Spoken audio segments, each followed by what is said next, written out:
100 or so for one batch of students, including PhD. Including PhD, it's around 120 for one batch.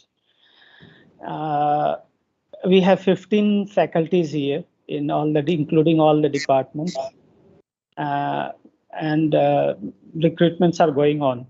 So probably we will get more of faculties in the coming future. Yeah, I also heard that you're building your new campus. So yes, so we are planning for our campus to start this year. The construction would be started this year, and maybe it will get complete in the next 3 or 4 years, like that. As soon as possible. We wish that we get it as soon as possible. Absolutely.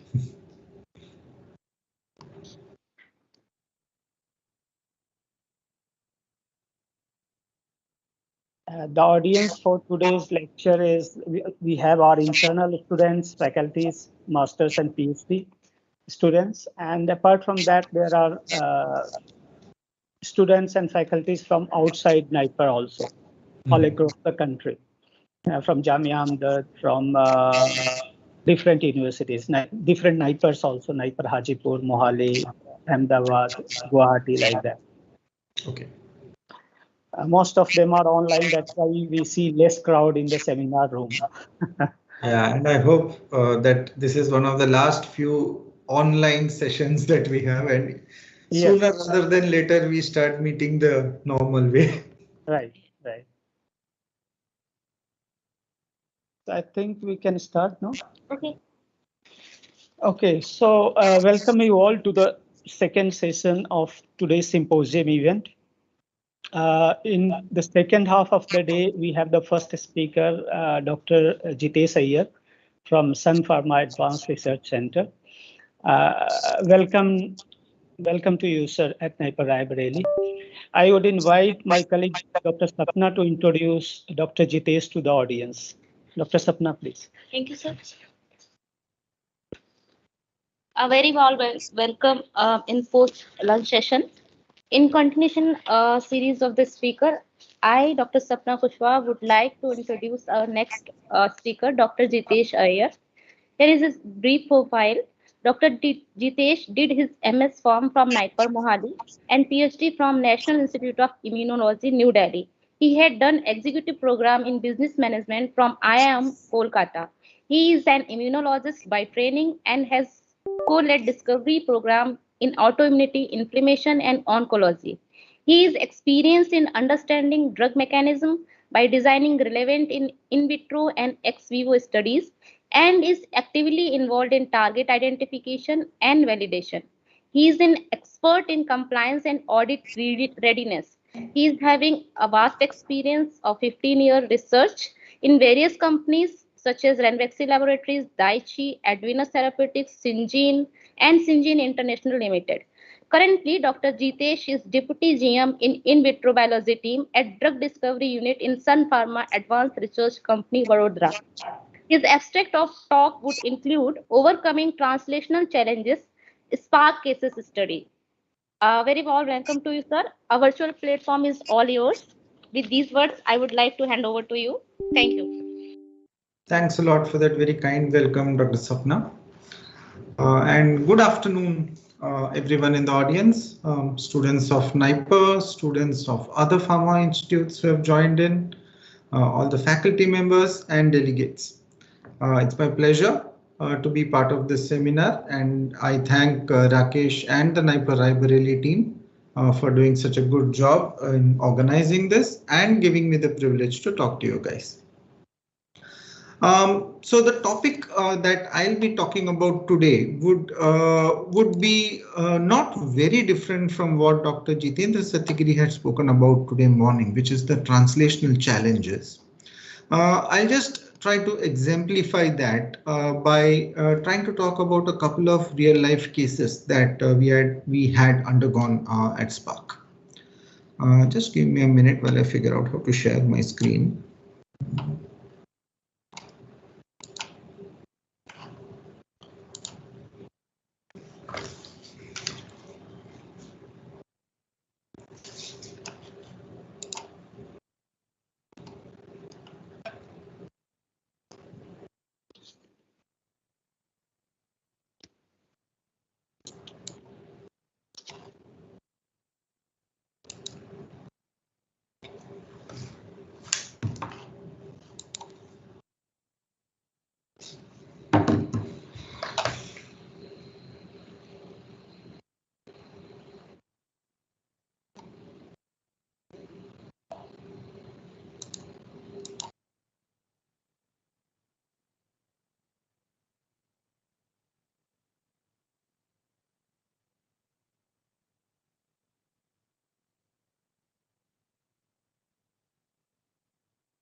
I think screen is rolling.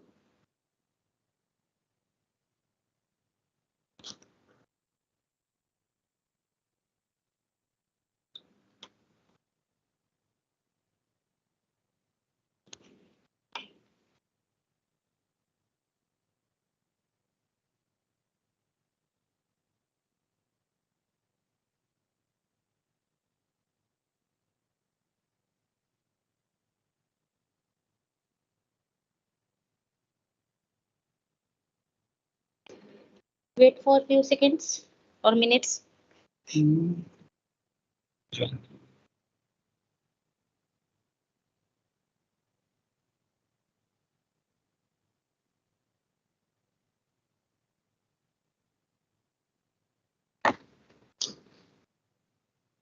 इसका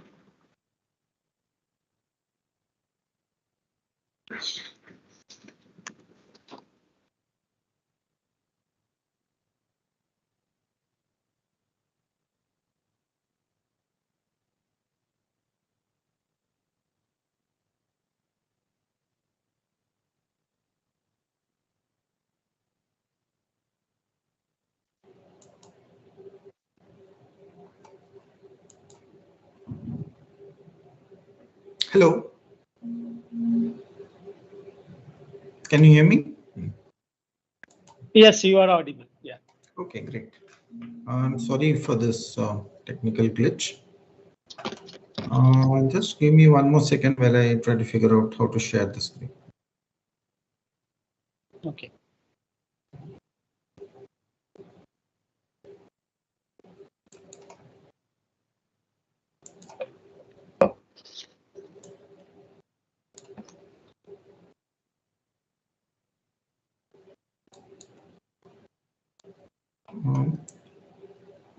Do let me know when you can see the screen so that I'm aware of that. Sure, sure.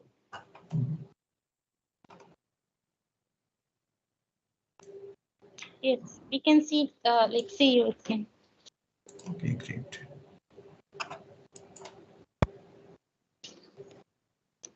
You may just put it in slideshow mode. It's not in slideshow. Actually, I've put it. I'll just wait till the network catches up.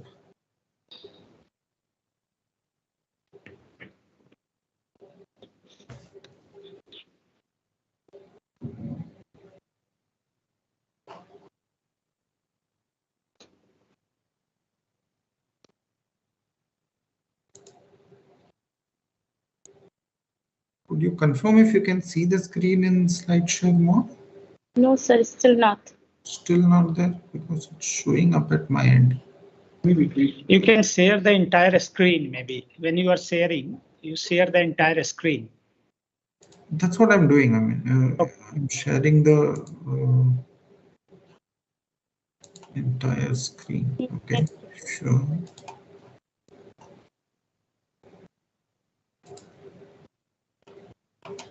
And now we can go to slideshow mode. Okay. Is it visible now? Yes. Yes. Okay. Great. Great. So we are back on. Sorry for that minor glitch. Okay. So today what I'll do is I'll try to just go through what are some of the challenges that a pharma company has faced when we try to translate our discovery to the clinic. So when we talk of translational changes, so what exactly are these? What exactly are these challenges? So we put in a lot of effort in basic research. We come up with a very valid hypothesis. We do a whole lot of drug screenings, optimize the potency, the efficacy. But somehow, once we move to the clinic, things just don't translate. So Dr. Jitendra also talked about the valley of death in the morning session, and that very much does exist. There is this huge valley of death for which there seems to be a very narrow bridge to cross that. And there are quite a few efforts which just die, they just die a premature death in this in this valley. So what do we do as researchers and as industry professional to mitigate this risk? Dr. Jitendra in the morning also did talk about the immense cost and time it takes to develop a drug. It would become economically extremely unviable if most of the effort ends up in the valley of death. It becomes all the more imperative as scientists to think about what needs to be done early on so that we reduce the risk of clinical failure. A brief search on the internet would throw you multiple links on what exactly is translational research and where does the process start and end. You must have seen multiple variations of this slide, right? It starts with the basic science and moves on to translation to human. So that's the first level that we are talking about, wherein you prove your hypothesis in a mouse or a rat or any such model. Then you have to translate that to humans in the phase 1 clinical study. That's mainly safety in phase 1. And in case of oncology, in case of anti-cancer drugs, you also do a preliminary POC in phase 1. Subsequently, you move on to the second level of translation, which is the phase 2 and phase 3, in which from a healthy person, from a healthy volunteer, the effect needs to be gauged in a person who is actually having the disease, in a patient population. That's the second level of translation. For all practical purposes, we tend to believe that once phase 2 and phase 3 is over, the drug gets launched and that's the end of the story. But typically it doesn't happen that way. Even once the drug is launched, there is the next level of translation that needs to happen, which is translation into practice, into clinical practice, which is also called phase 4, in which post-approval, how the drug is accepted in clinical practice by the medical practitioners, and are they facing challenges over there. And finally, the last level is at the population level, in which not one or two or a handful of hospitals, but this drug becomes commonplace across the community and across the globe, wherein a particular disease, for a particular disease, these drugs become kind of the standard of care. So that is the final translation to community. So there are multiple levels of translation that we are talking about, and it's going to be way beyond the scope of my talk to talk about everything. So what I will restrict myself today is the first part, which is T0 to T1, in how at Spark we faced a couple of challenges in developing our drugs and how we resolved them. Again, to keep things in perspective, if we go through, this is basically what you can, what was published in Nature Reviews Drug Discovery in 2017. This actually draws out the roadmap for discovery and development. But in no way intend you to go through all of what is written on the screen, but suffice you to know that it is an extremely complicated process in which there are multiple nodes, there are multiple checkboxes to take care of, and multiple directions your research can take. It is coming together of so many variables that at times it can become really overwhelming for people or for companies unless they actually have a roadmap in front of them, and even that is not really going to help. To simplify these, there are mainly a few set of challenges which companies commonly face when they actually try or undergo the drug discovery processes. And I've just tried to summarize the key challenges over here. It could be the lack of a unique chemotype or any chemotype related issues. This is fairly commonplace. Safety issues. Again, in the morning in one of the talks, we heard that 25% of the drugs fail clinical trials due to safety issues, and it's a big number. So safety is one of the things which I'll be focusing on a lot in my today's talk. There are also the lack of a good biomarker. How do you actually determine the effect of your clinical trial, whether your clinical trial has really succeeded or not? Then there are commercial considerations, there are regulatory challenges. So there are all of these so-called non-science related challenges, which may again lead to, which may actually become a problem in translating our research. The two case studies that I'll be discussing today are going to be focusing mainly on safety issues with an involvement of a very of the, say, the physicochemical characterization and the importance of that, because that is again an underlooked challenge in translation.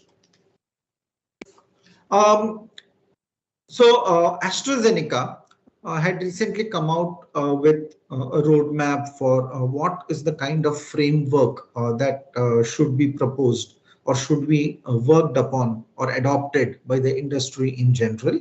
It's a very interesting paper. I put the reference here, and I would strongly encourage all of you to read this paper whenever you get a chance. It talks of 5 things which are very crucial for drug discovery. The choice of the right target.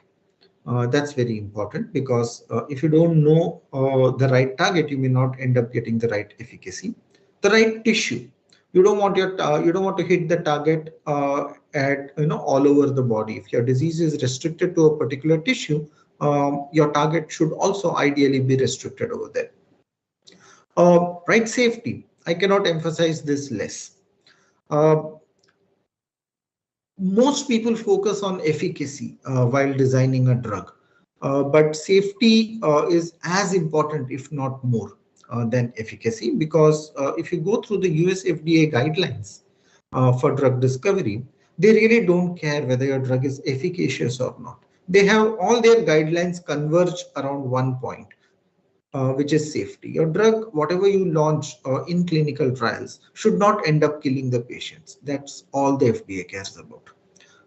So safety is important. The right patient.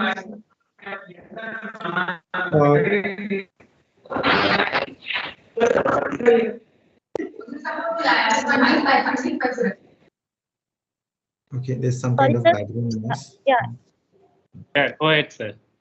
No issues. The right patient to help us design the clinical trial and to focus the results of the same. And finally, right commercial potential. This is very important from an industry perspective, because end of the day, you do need to make at least enough money to sustain your efforts.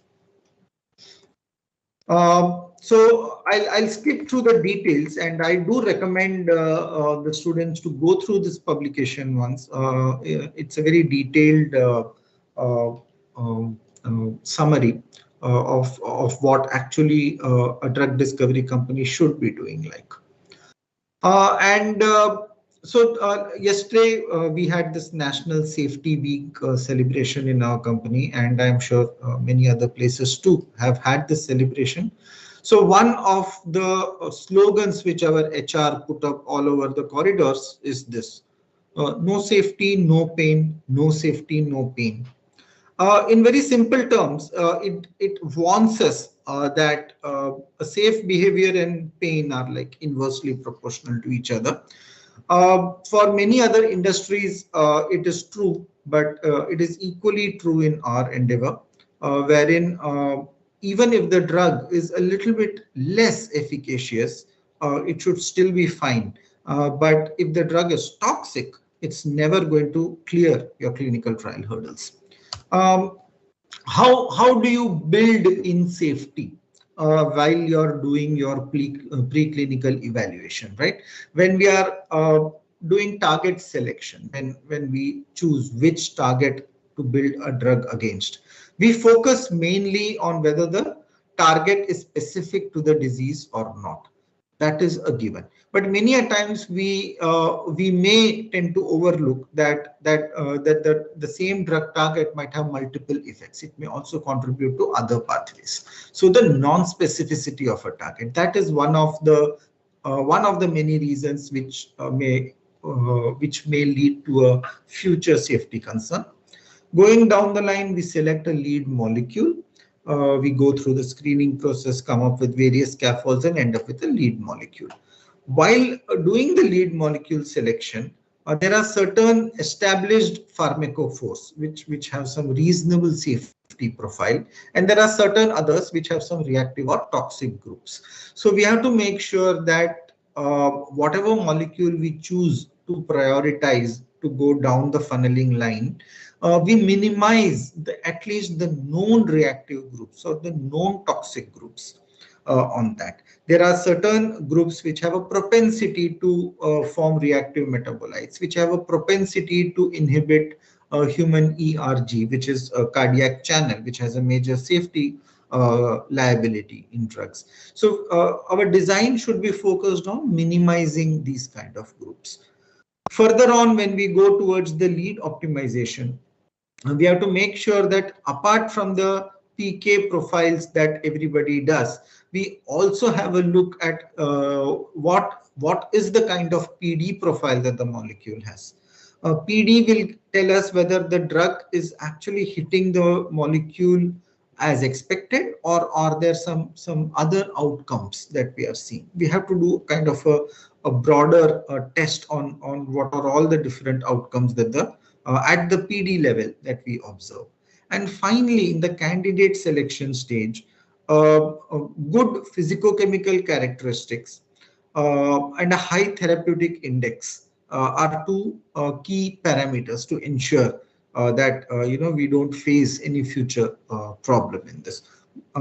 There are a battery of tests like mutagenicity and safety toxicology tests, which are done and mandated by the company, by the FDA at this stage, and they are like extremely important.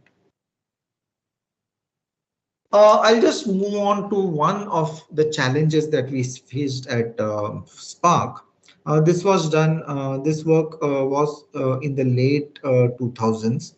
And there were a couple of papers, and rather multiple papers, which talked about a retrometabolic approach to improve the safety profile of molecules. So Spark also started on this concept, and it was built around corticosteroids. So you all must have learned in your pharmacology classes that stress can induce the hypothalamus to secrete CRF and ACTH, adrenocorticotropic hormones.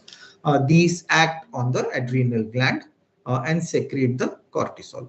So the outer core of the adrenal gland is where the corticosteroids get secreted. The inner being the medulla is where you get the adrenaline and the noradrenaline. The outer part secretes the corticosteroids, right? Corticosteroids are of two types. All this is textbook stuff. Glucocorticoids and mineralocorticoids. And glucocorticoids exemplified by cortisone and corticosterones. They have a major role in protein and carbohydrate metabolism, and they have a major anti-inflammatory and immunosuppressive effect. Now, this anti-inflammatory and immunosuppressive effect of corticosteroids have been used a lot by drug makers for the last 50 to 60 years. This is one of the pathways which has been exploited a lot. The glucocorticoids work through by dimerization. They bind to the GR receptor, which is intracellular. That leads to activation of the transcription factors, and there's a direct transactivation of the anti-inflammatory proteins. This pathway has been exploited a lot, and there are multiple diseases in which corticosteroids have been found to be active.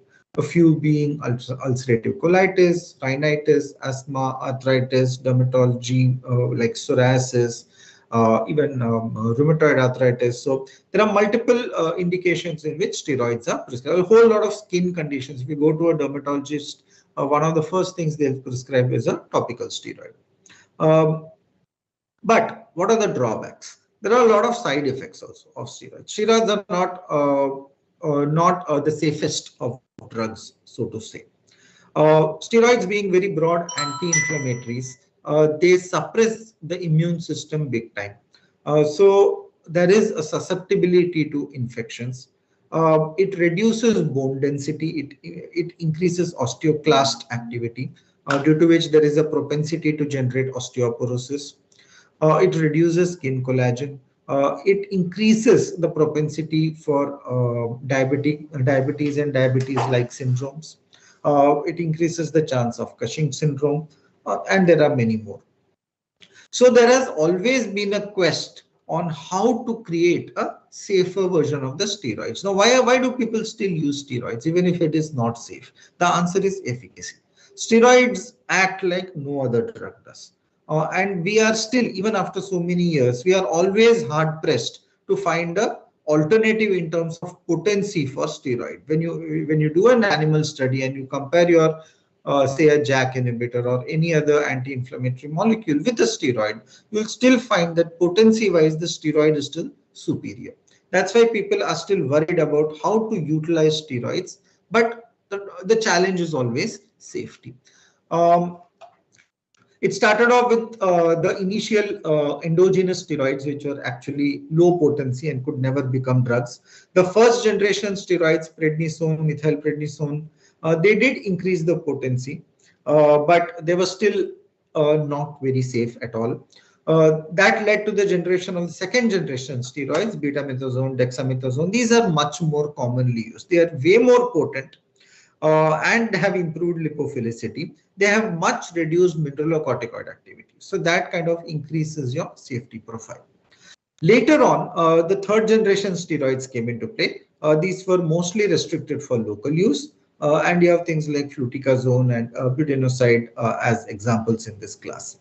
One of the key parameters of these, or one of the key profiles of these, was that though they were very potent, they had extremely poor oral bioavailability. And so the systemic side effects were extremely low compared to the other steroids. But still not low enough. There were still some challenges with this. Sun Pharma, at that time Spark was Sun Pharma, it was still a part of our parent company, embarked on a challenge of creating a retrometabolic approach for steroids. So what's the retrometabolic approach? So it's like retro is like going one step back, right? So you go one step back in the metabolic process. So you figure out what your steroid is going to get metabolized to, and now you use that as your starting point. So what a classical steroid does is that it has, so you want the local anti-inflammatory activity. You can formulate it as a local, say, cream or something. But once it crosses your skin, it will enter circulation. And these classical steroids have a long circulating half-life. They undergo systemic circulation. They reach other parts of the body wherein they are not really required, because you're treating a topical case, and say if it's psoriasis or something. So you just need to apply that on the site of injury. It's local. But because of the long half-life of these steroids, they eventually enter the bloodstream and cause systemic side effects.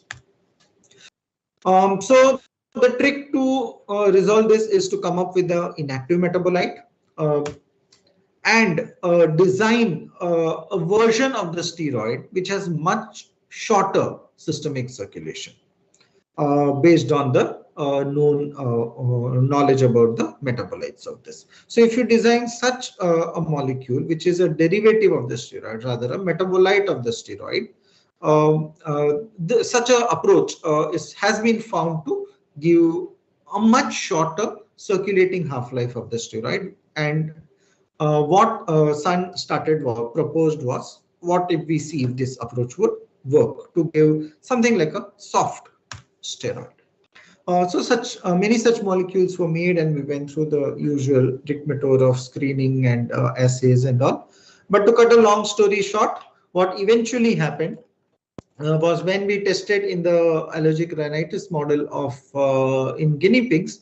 We used a nasal formulation of our lead molecule, and you can see that as compared to fluticasone, we got a much better efficacy in this model. We also went on to test the same in a lung edema model, and we could see a much better efficacy of this. It was almost comparable to fluticasone and better than cyclophosphamide in a lung efficacy model. So efficacy is established. What next? Next is safety, which is what we were after. So this particular graph here, it shows the thymic involution. So basically, one of the key issues of steroids is they are potent anti-inflammatories, right? So they suppress the immune system. Thymus is one of the major organs from which T cells, the immune T cells are stored and liberated. And one of the key symptoms of steroid overdose or steroid side effects of steroid is the involution of the thymus. So when we checked for this, so S597 was the molecule developed by Sun Pharma. Cyclophosphamide and fluticasone are steroid competitors. So we found that the ED50 is a measure of efficacy of the drug, was much more improved, 0.094 as compared to 0.3 for cyclophosphamide, was much more improved. At the same time, the ED50 for thymus involution, which is the toxic effect, was reduced by around 2 to 2.5 fold as compared to cyclophosphamide, and much more reduced as compared to fluticasone, which led to an overall safety index. Safety index is the ratio of the least highest efficacious dose and the least toxic dose, right? So the safety index improved to around 90-fold with this retro metabolic approach as compared to 4 to 8 with the existing competitors. But the story does not end there, and this is where a unique challenge came up. So drug discovery, it's like a test match, a cricket test match in which you have to play a very, very, very long game. But sometimes it gets just as exciting as a T20. Things just change all of a sudden, and when you're at the brink of victory, you suddenly realize that something has gone wrong, and you have to go back to the drawing board. And exactly same such thing happened when we were also happy with this result, and we started to do our safety toxicology studies as a precursor to taking it to the clinic. Safety toxicology studies are done in beagle dogs. It's an extremely expensive and regulated study. And this particular image is an image of our laboratory in which this study was done. So these are beagle dogs, and this is the respiratory apparatus. So these dogs are made to inhale this particular drug, and then multiple safety parameters are observed. What we found was that we couldn't even make a proper formulation of this drug. We couldn't even reach this particular stage that I'm talking about. And when we did the evaluation of this, what we hit upon was that this was the polymorph of the drug that we started off with. Within 7 days, it converted to something like this. So this was a physicochemical issue. The polymorph that we had with us was unstable and could not pass our stability studies. And we could, this just precipitated out of solution. We could never formulate this. So we had to go back to the drawing board and come up with a polymorphic evaluation of the drug. And finally, we came across a second polymorph, which was much more stable over here. And with that, we went ahead with these rat studies. So it's not only that you design something rationally and it works. Sometimes you hit upon like really big challenges. But eventually we resolved that part, and Sun 597 was taken to the clinic. This is the clinical trial data which I am sharing here. So as compared to the placebo, there were 3 doses of Sun 597 which was tried, and almost all of them had a very good efficacy. So that's one story. Um, the second story is on similar lines but slightly different. So another target that Spark was working on was on cancer, was on chronic myeloid leukemia. So chronic myeloid leukemia is a blood cancer, a form of myeloid cells of the blood become cancerous. There are two forms of this. There's acute myeloid leukemia, AML, and a chronic myeloid leukemia. The standard of care for chronic myeloid leukemia is tyrosine kinase inhibitors. Novartis developed a drug called imatinib mesylate way back in 2001. The trade name for that is Gleevec. And Gleevec has become one of the standard of care for this disease. Gleevec is a BCR-ABL inhibitor. BCR-ABL is a protein which is one of the drivers of CML. What happens is this particular protein, it's a kinase, it gets switched permanently on. And it's a pro-proliferative molecule.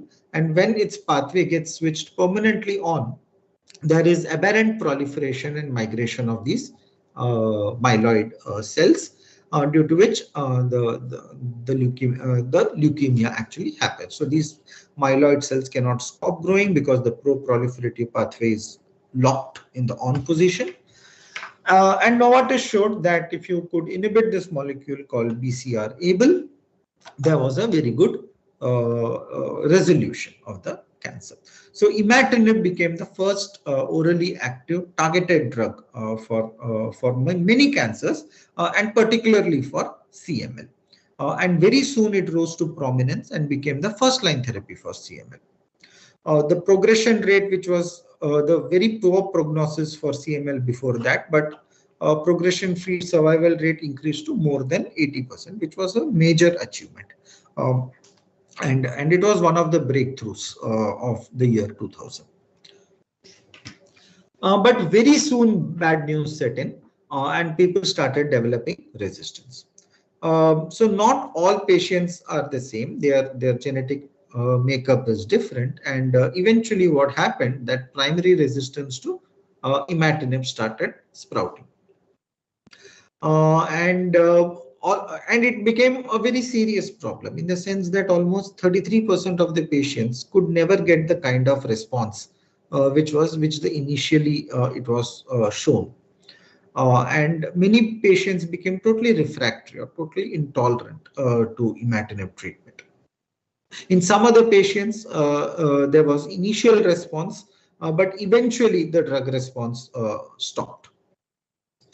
One of the reasons for this was multiple mutations in the BCR-ABL molecule. More than 100 mutations have been discovered as of now.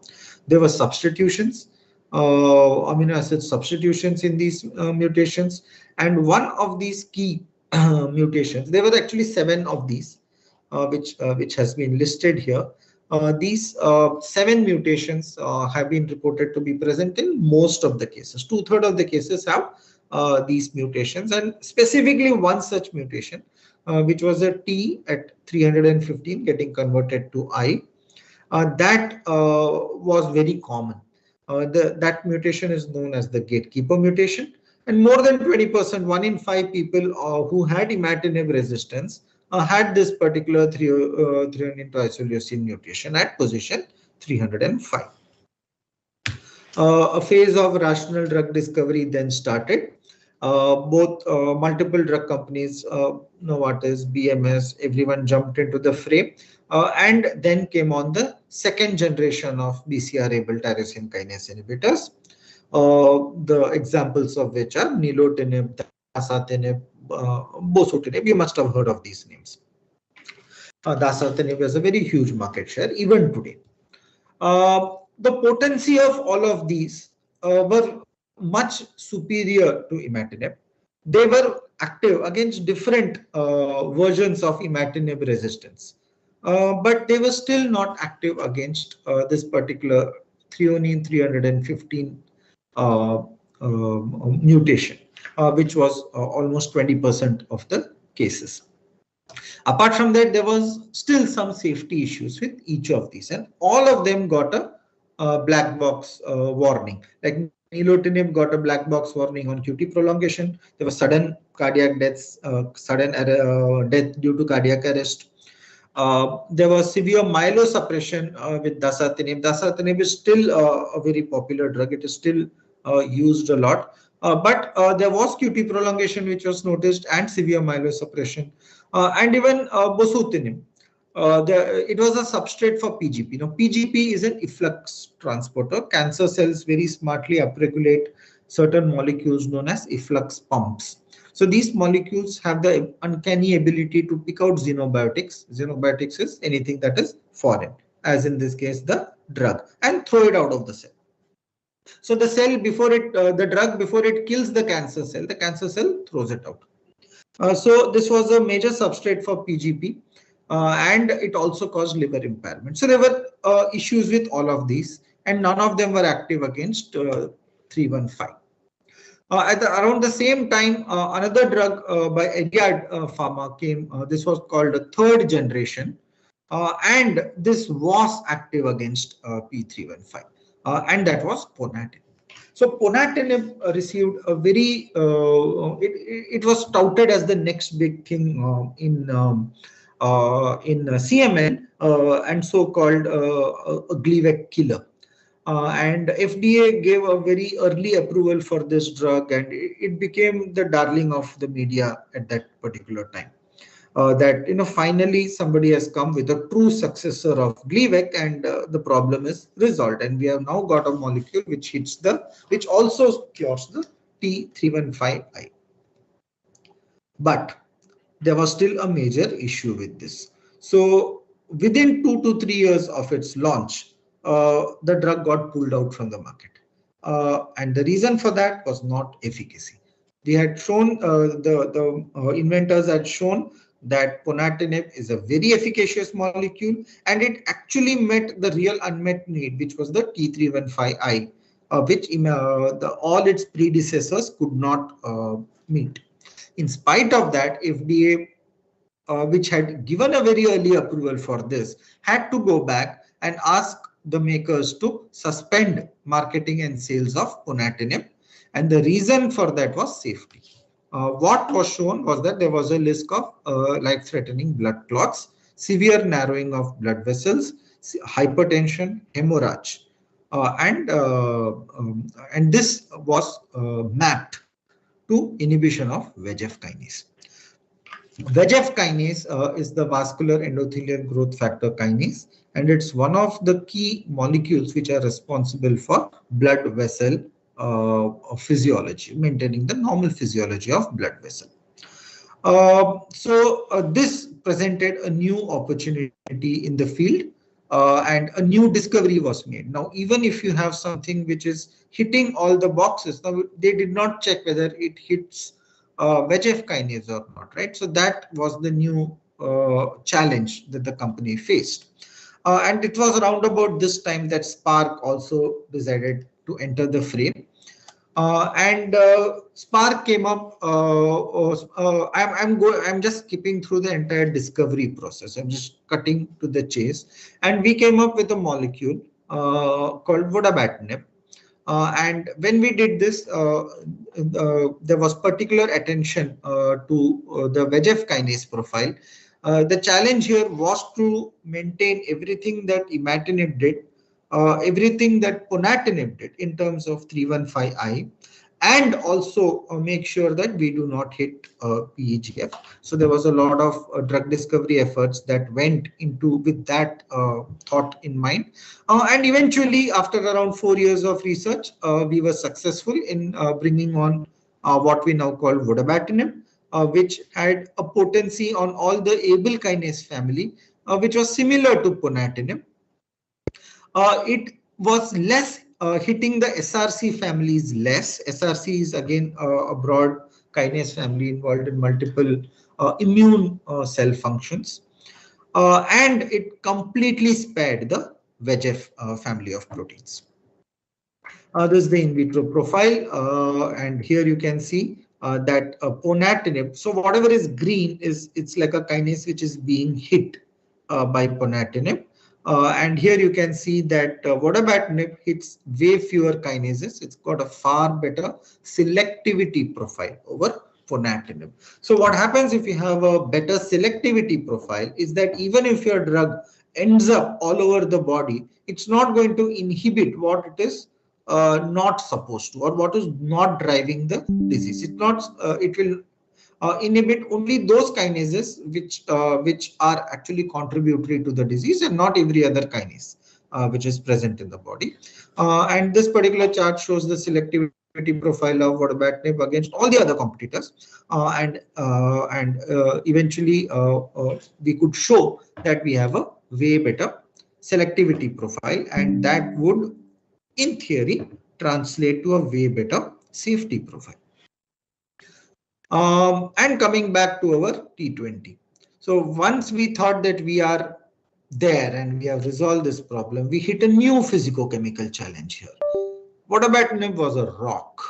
It would just not dissolve. It would dissolve in DMSO, which is why we could do the initial screenings. Initial screenings are all in DMSO. But you cannot add a drug to DMSO and give it to a person, right, in the clinic. You have to make a formulation out of it. And formulations are either aqueous or oil. Vodobatinib would not dissolve in anything. It did not dissolve in multiple aqueous solutions. We tried different pH. It would not dissolve. We tried oils. It would not dissolve. Organic solvents with some known safety things. It did not dissolve. It just would not dissolve. And Spark was almost on the verge of shelving this program, because if you have a molecule which is extremely efficacious, very selective, addresses the problem perfectly, but it doesn't dissolve, how are you going to administer it, right?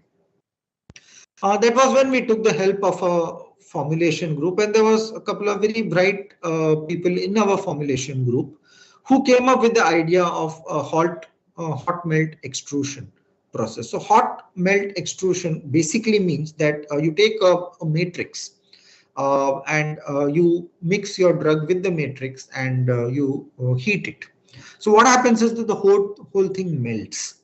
When your molecule melts, the crystal lattice is broken.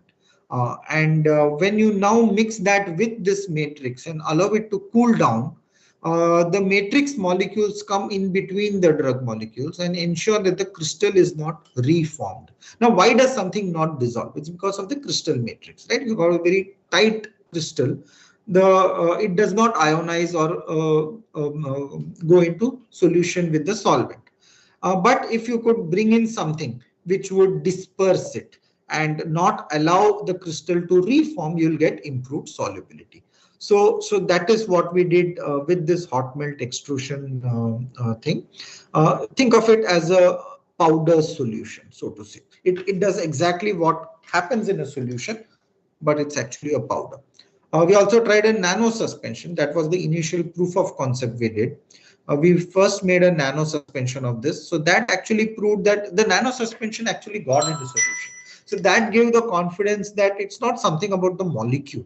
The molecule is able to go into solution, but there's something about its physicochemical property, which is when the second idea of the hot melt extrusion was applied.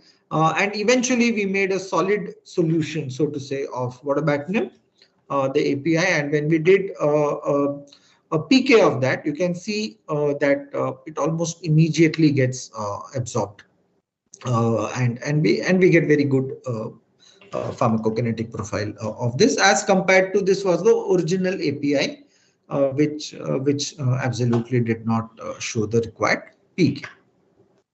Eventually, we use this hot melt formulation, hot melt extrusion formulation. And with that, vodobatinib is in clinical trials and for CML. And as of today, it's still in clinical trials, but we have got quite encouraging data as of now. So this is the current status of vodobatinib, and it's currently in clinical trials. We started a couple of trials. It got an orphan drug designation by US FDA in 2019 and by EMA last year. So basically, an orphan drug gives us the privilege and exclusivity of certain fee waivers. It's a big thing, as you will realize once you enter the industry. It's usually given by FDA for drugs which have a lot of challenge which have a lot of promise to solve a disease which is for which there's a major unmet need.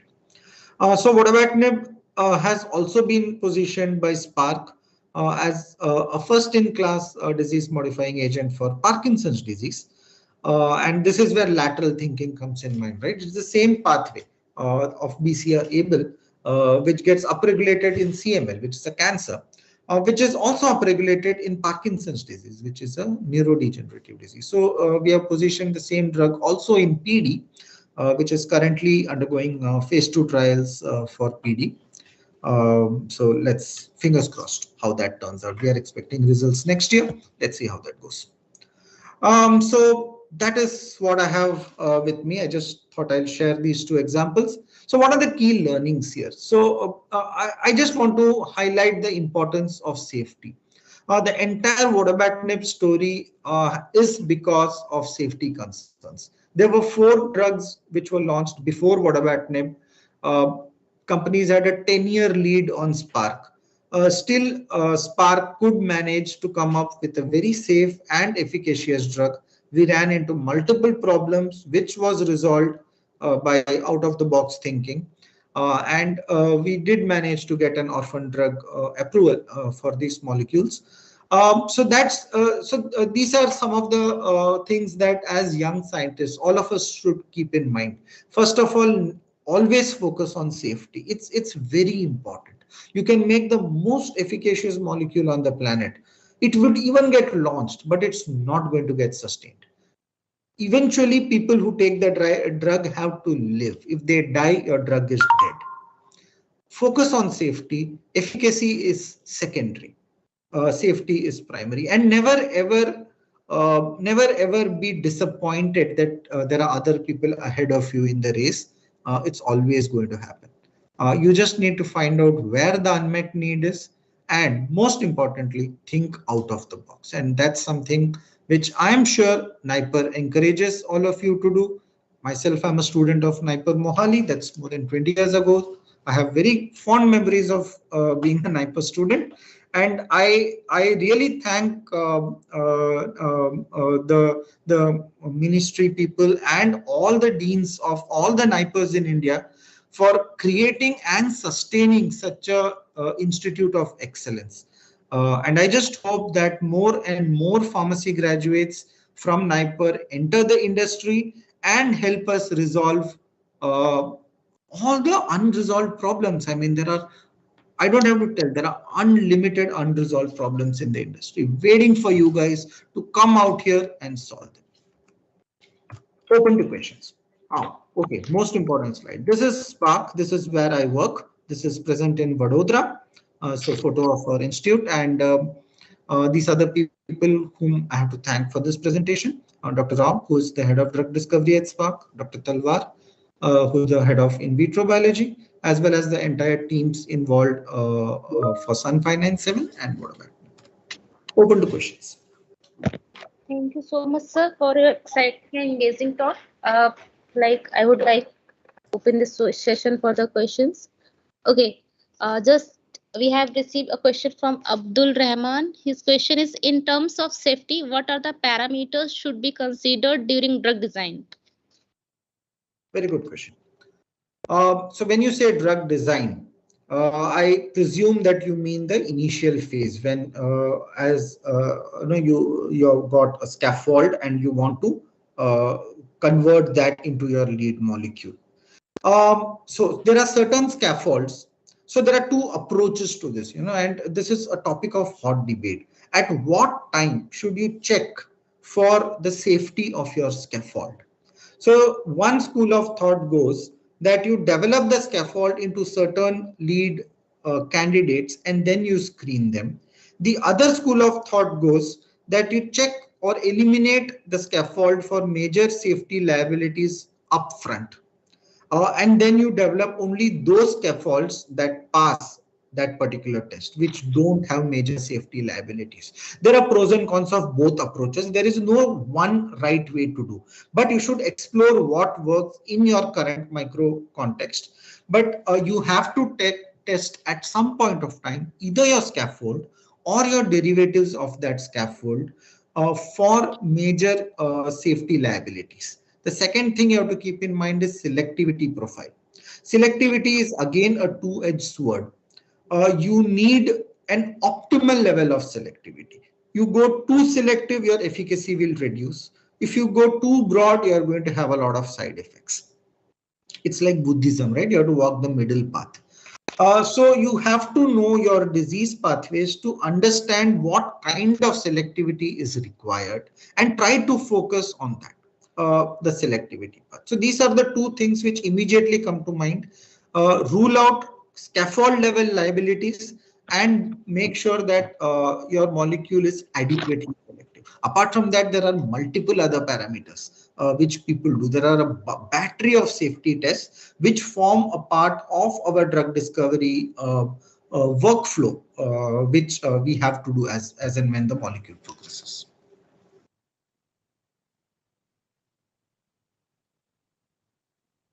Okay.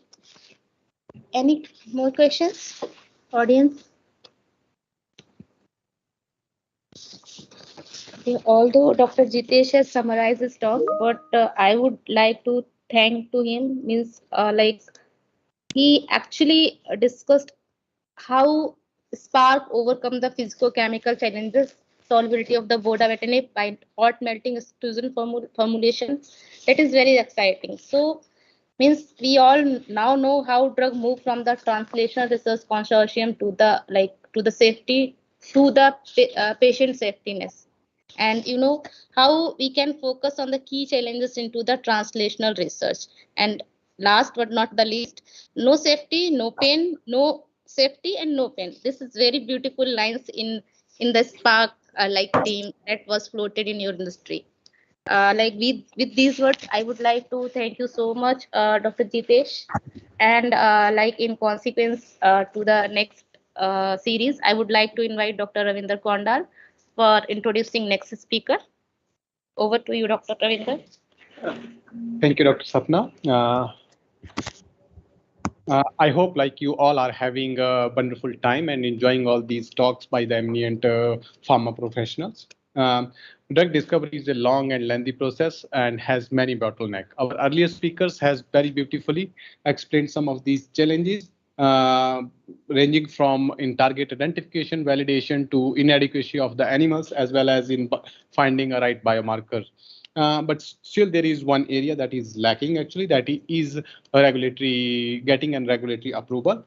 And for the same, I am very pleased to introduce our next speaker, Mr. Anurag Bansal. He is a Niperite, or I should say Niper product. He is alumni of Niper SAS Nagar. He did his master's in medicinal chemistry from Niper SAS Nagar in 2001. And he has more than 20 years of experience in the field of regulatory affairs. Currently, he is working as General Manager, API Regulatory Affairs and Business. He has submitted more than 20 US drug master files, around 250 drug master files in EU, and also a number of other DMF in several other countries. He played a key role in getting regulatory approval for several molecules while he was working there in Sun Pharma.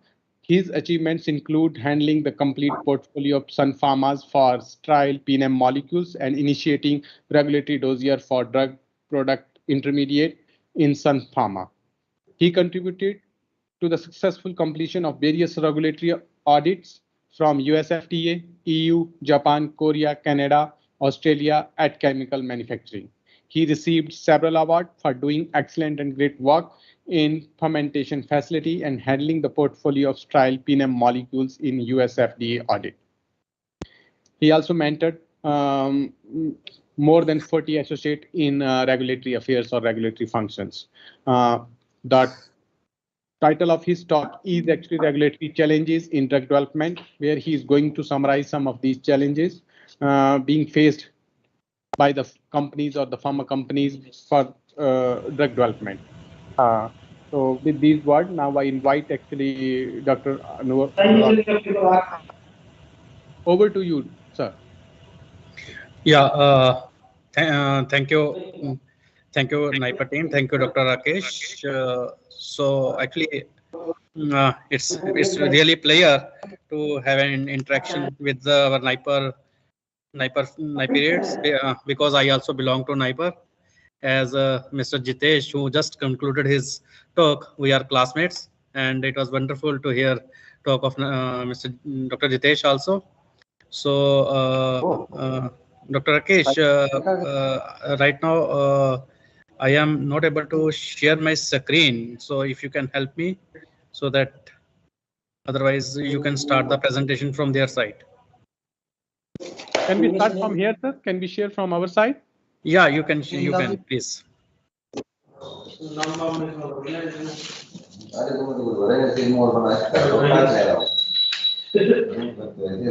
it visible to you, sir? Yeah, it's okay. So. Okay,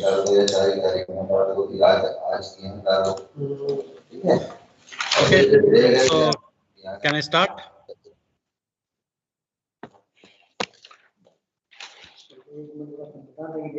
Dr. Rakesh, hopefully I am audible.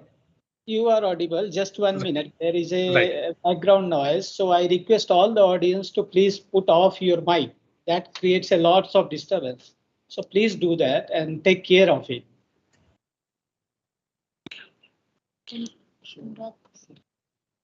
Yeah.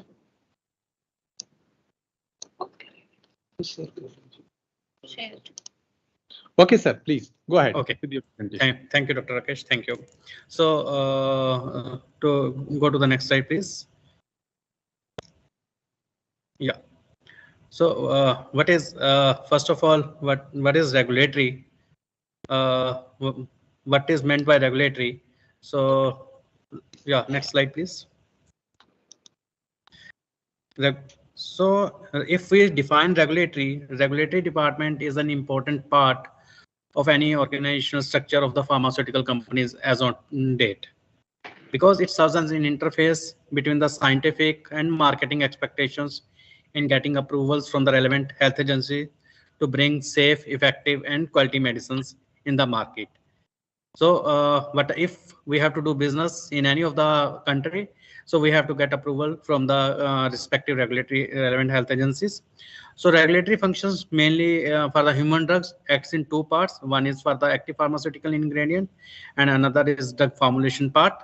So regulatory function working as in the for the API part is termed as RAPI, and while for the formulation it is termed as DFRA.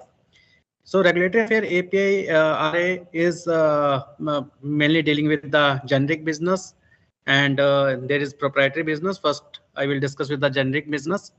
So regulatory approval of registration dossier ANDA MA is a prerequisite before proceeding for any export or domestic use for the drug substance or drug product to any of the country. This is critical for overall export business as well as domestic business of the company. While proprietary business is a new drug application is a prerequisite for launch of any new drug into the market. Regulatory approval of any IND, investigational new drug application or clinical trial application is essential for initiation of any clinical trial with a new chemical entity in humans. So mainly because right now I am discussing only for the regulatory guidance regarding in the human, but there are other regulatory functions also available, regulatory in veterinary, regulatory in medical devices, and so on. There are a number of regulatory functions right now involved. And what are the scope? What is the scope and interactions of regulatory? So regulatory affairs, one click more, please. Regulatory affairs scope is mainly to deal with various departments. Dr. Kesh, can you click one more time, please? Yeah. So basically they are dealing, they are the center points and dealing with the various departments: clinical, preclinical, packaging, quality, marketing, supply chain, procurement. Then they have to deal with the regulatory authorities, to get approvals and as well as for post-approval licenses. So some portion is with the industry and some portion they have to deal with the authorities. Next. So these are the various departments which with which regulatory affair department interact. Analytical research, then chemical research division, you can say organic synthesis, product development research, formulation division, drug safety evaluation, tox group, manufacturing, quality assurance, clinical pharmacology, and pharmacokinetics. These are the internal functions with which regulatory affair team is interacting, while there are other some external factors also. So from the external factors, it is with respect to the regulatory authorities. Dr. Rakesh, please. Yeah, there are regulatory authorities, then API business customers who are getting the documentations, then API vendors and starting material vendors with whom these are the external factors with whom regulatory department is making regular interaction. So because I am mainly dealing with the API portion, that is active pharmaceutical ingredient portion. So these are the various departments with whom we are regularly interacting: chemical research, analytical research, API manufacturing and quality assurance, product development research and drug formulation regulatory, API business, global material sourcing, and regulatory agencies. So what are our main functions with the chemical research? Finalization of the starting material, whatever we are selecting as a scheme, and then from that scheme we have to finalize what is the starting material and what will be the regulatory strategy. And then there is a process discussion, in what way process has to be developed, what data is required for the regulatory filing, what data is required for the query response. Then similarly for analytical research, there are certain functions like approval of the specifications, method validation studies, pharmacopoeia compliance, similarly data required for the filings and queries. Then with the API manufacturing and quality assurance, EB protocol approval. EB means exhibit batches protocol, whatever DMF batches we have to file. EB data for regulatory filing and queries. Then for product development and research, we are dealing that they are our customers, and we have to provide the API information to support their ANDA and marketing authorization applications. And whatever changes are there for the for any change, we have to discuss with them for the business continuity. API business, we have to provide them open parts, TDPs, technical data package to support their business. And response to the queries, customer questionnaires, quality agreements. Then global material sourcing, we are dealing for the qualification of the starting materials, intermediates, qualification of API for ANDA, MA, and finally with the regulatory authorities, where we are dealing with for original submissions, variations, updates, response to queries, and as well as for getting guidance with respect to any submission and response. Yeah. So these are the current functions of the API regulatory.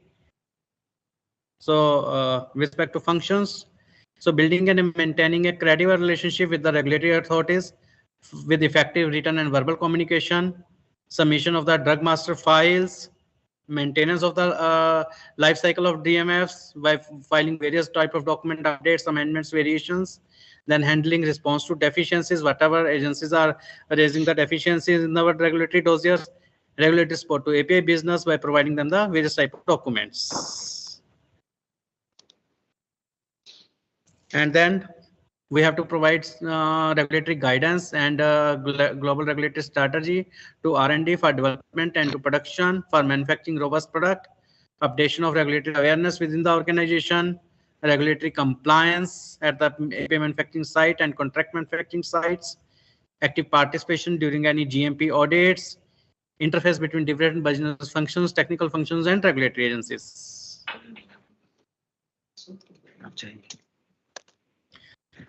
Yeah.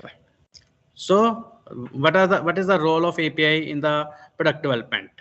First of all, there is any identification of the molecule and its business case is identified. Then comes the next, once business case is established, then next section is API development, wherein there is a role of API R&D.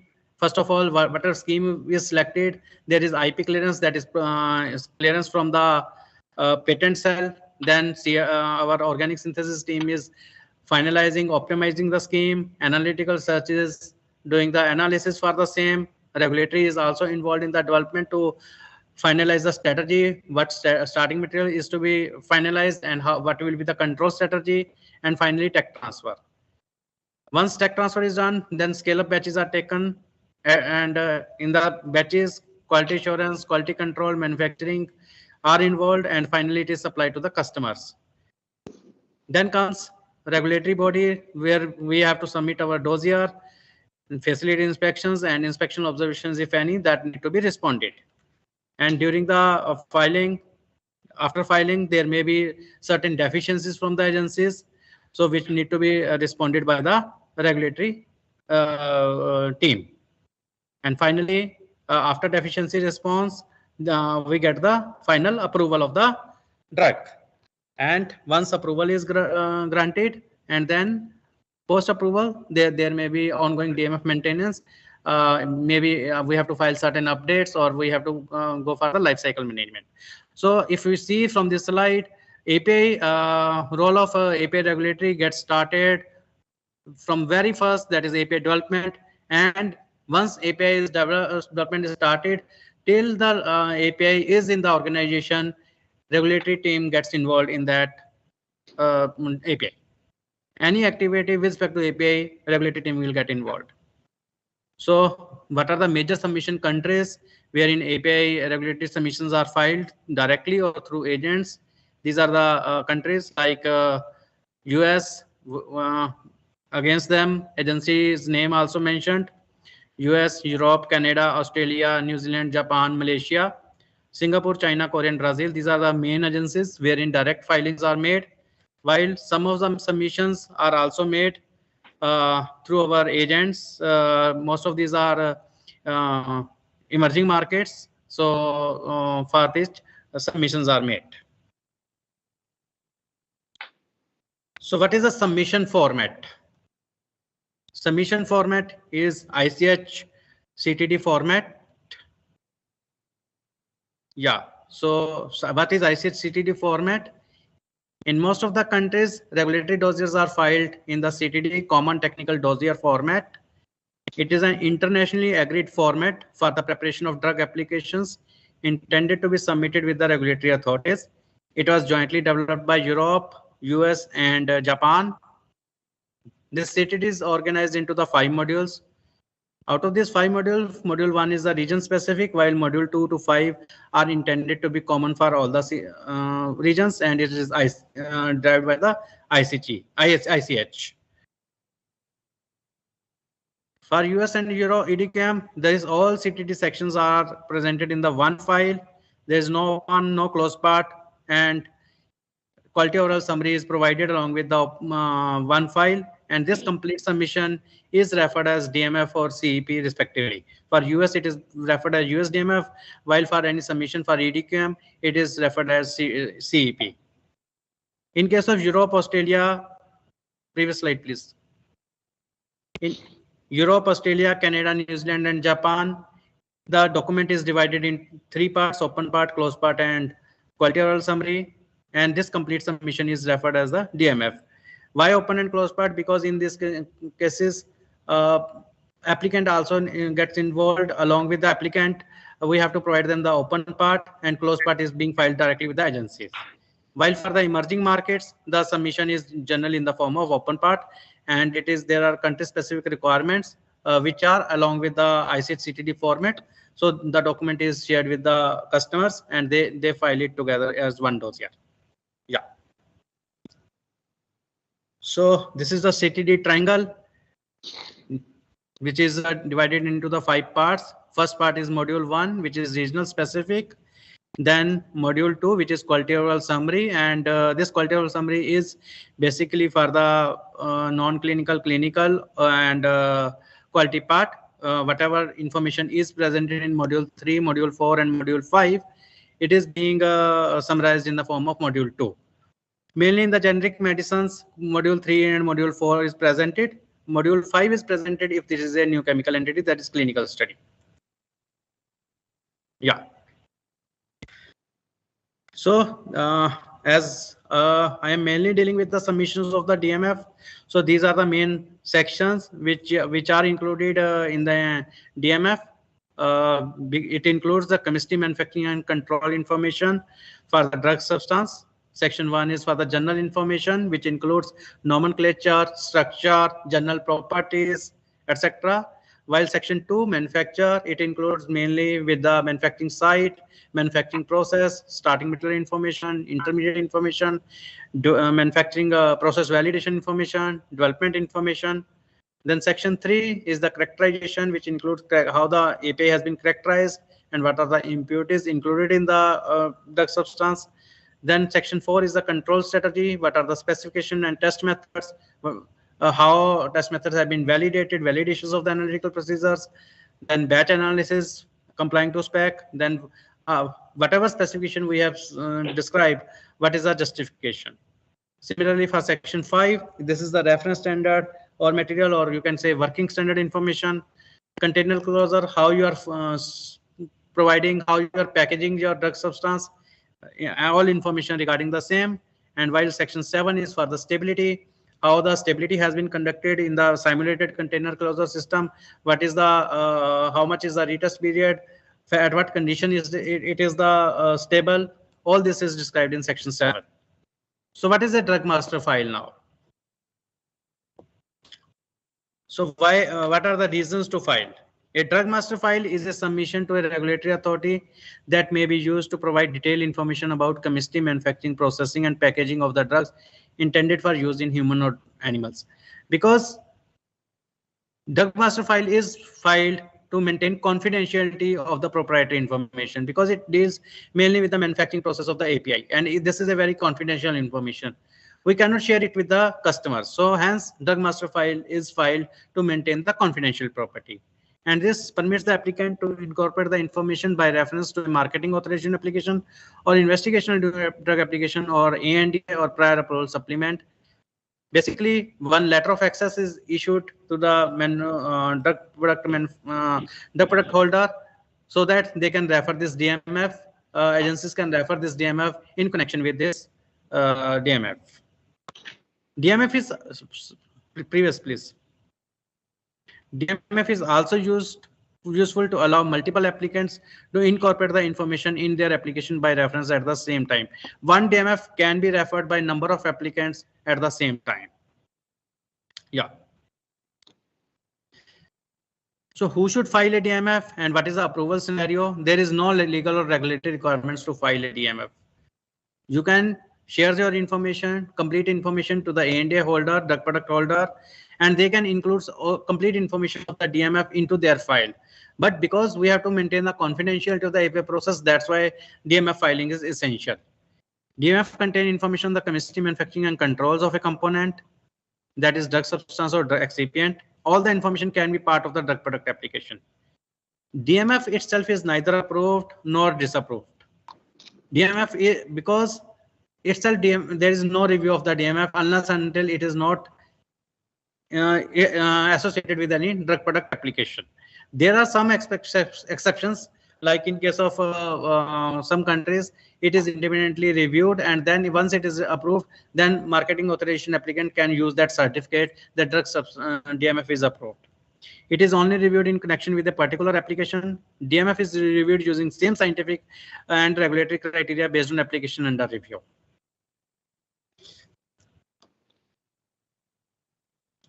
So what are the types of DMFs? There are, for US FDA, there are 5 types of DMFs. First type is type 1 DMF is for the manufacturing site, facilities, operating procedures, and personnel. Now it is no longer applicable. Type 2 DMF generally filed by the industries, which is mainly dealing with the drug substance intermediates, and material used in their preparation or product. While there are other 3 types: type 3 packaging material, type 4 excipient, color and flavor, and type 5 is FDA accepted reference information. In most of the industries, whatever dealing with the API information, they are filing type 2 DMF for the either for the drug substance or drug substance intermediate or for any excipients with whatever the contents of the drug product. So for that, type 2 DMF is filed, while packaging material, if there is any packaging material associated with the drug product, for those companies are filing the type 3 DMF. Next slide, please. For Europe, DMF filing is a complex market. Their marketing authorization applications are filed in Europe using mainly 4 procedures: national procedures, mutual recognition procedure, decentralized procedure, and centralized procedure. This itself is a big chapter to understand what type of guidelines are followed to follow this to get the approval through these various procedures. This can be presented in a different presentations, and API information for all these procedures is submitted to EU authorities either via the ASMF or CEP. What is ASMF? ASMF stands for Active Substance Master File. This can be filed for both pharmaceutical as well as non-pharmaceutical drug substances. While CEP, this stands for Certificate of Suitability for European Pharmacopoeia Monograph. This can be filed only for those substances which are officially in the EPHUR monograph. It means European Pharmacopoeia. These are the various abbreviations which any person come across during their interaction with the regulatory bodies. Applicant part restricted. Okay, it's okay. Regulatory guidance. What are the various regulatory guidance which we are following to submit any regulatory dossiers? So regulatory guidance have been established by the ICH. What is ICH? ICH is International Council for Harmonization of Technical Requirements for Pharmaceuticals for Human Use. So ICH has divided the guidelines mainly into the four categories. One is Q, quality guidance, which is called as quality guidelines, which is for harmonization achievement in the quality area, stability studies, what are the limits to be established for impurities, solvents, catalysts, and good manufacturing practices. Another is safety guidelines to uncover potential risks like carcinogenicity, genotoxicity, and reprotoxicity. Third part is efficacy guidelines concerned with the design, conduct, safety, and reporting of the clinical trials. While last part is multidisciplinary guidelines, referred as M, that does not fit in any of the QS and E that is coming into the multidisciplinary guidelines, like common technical document format. So as RA API, we are basically going through these guidelines. ICH Q1A, which is stability testing, Q1B photostability testing, Q1E evaluation of the stability, Q2R1 validation of the analytical procedures, then ICH Q3. Next click, please. Yeah. So ICH Q3A, this is basically with respect to the impurities. Q3C with respect to the residual solvents. Q6A specification criteria. Q7 good manufacturing practices, and Q8 pharmaceutical development.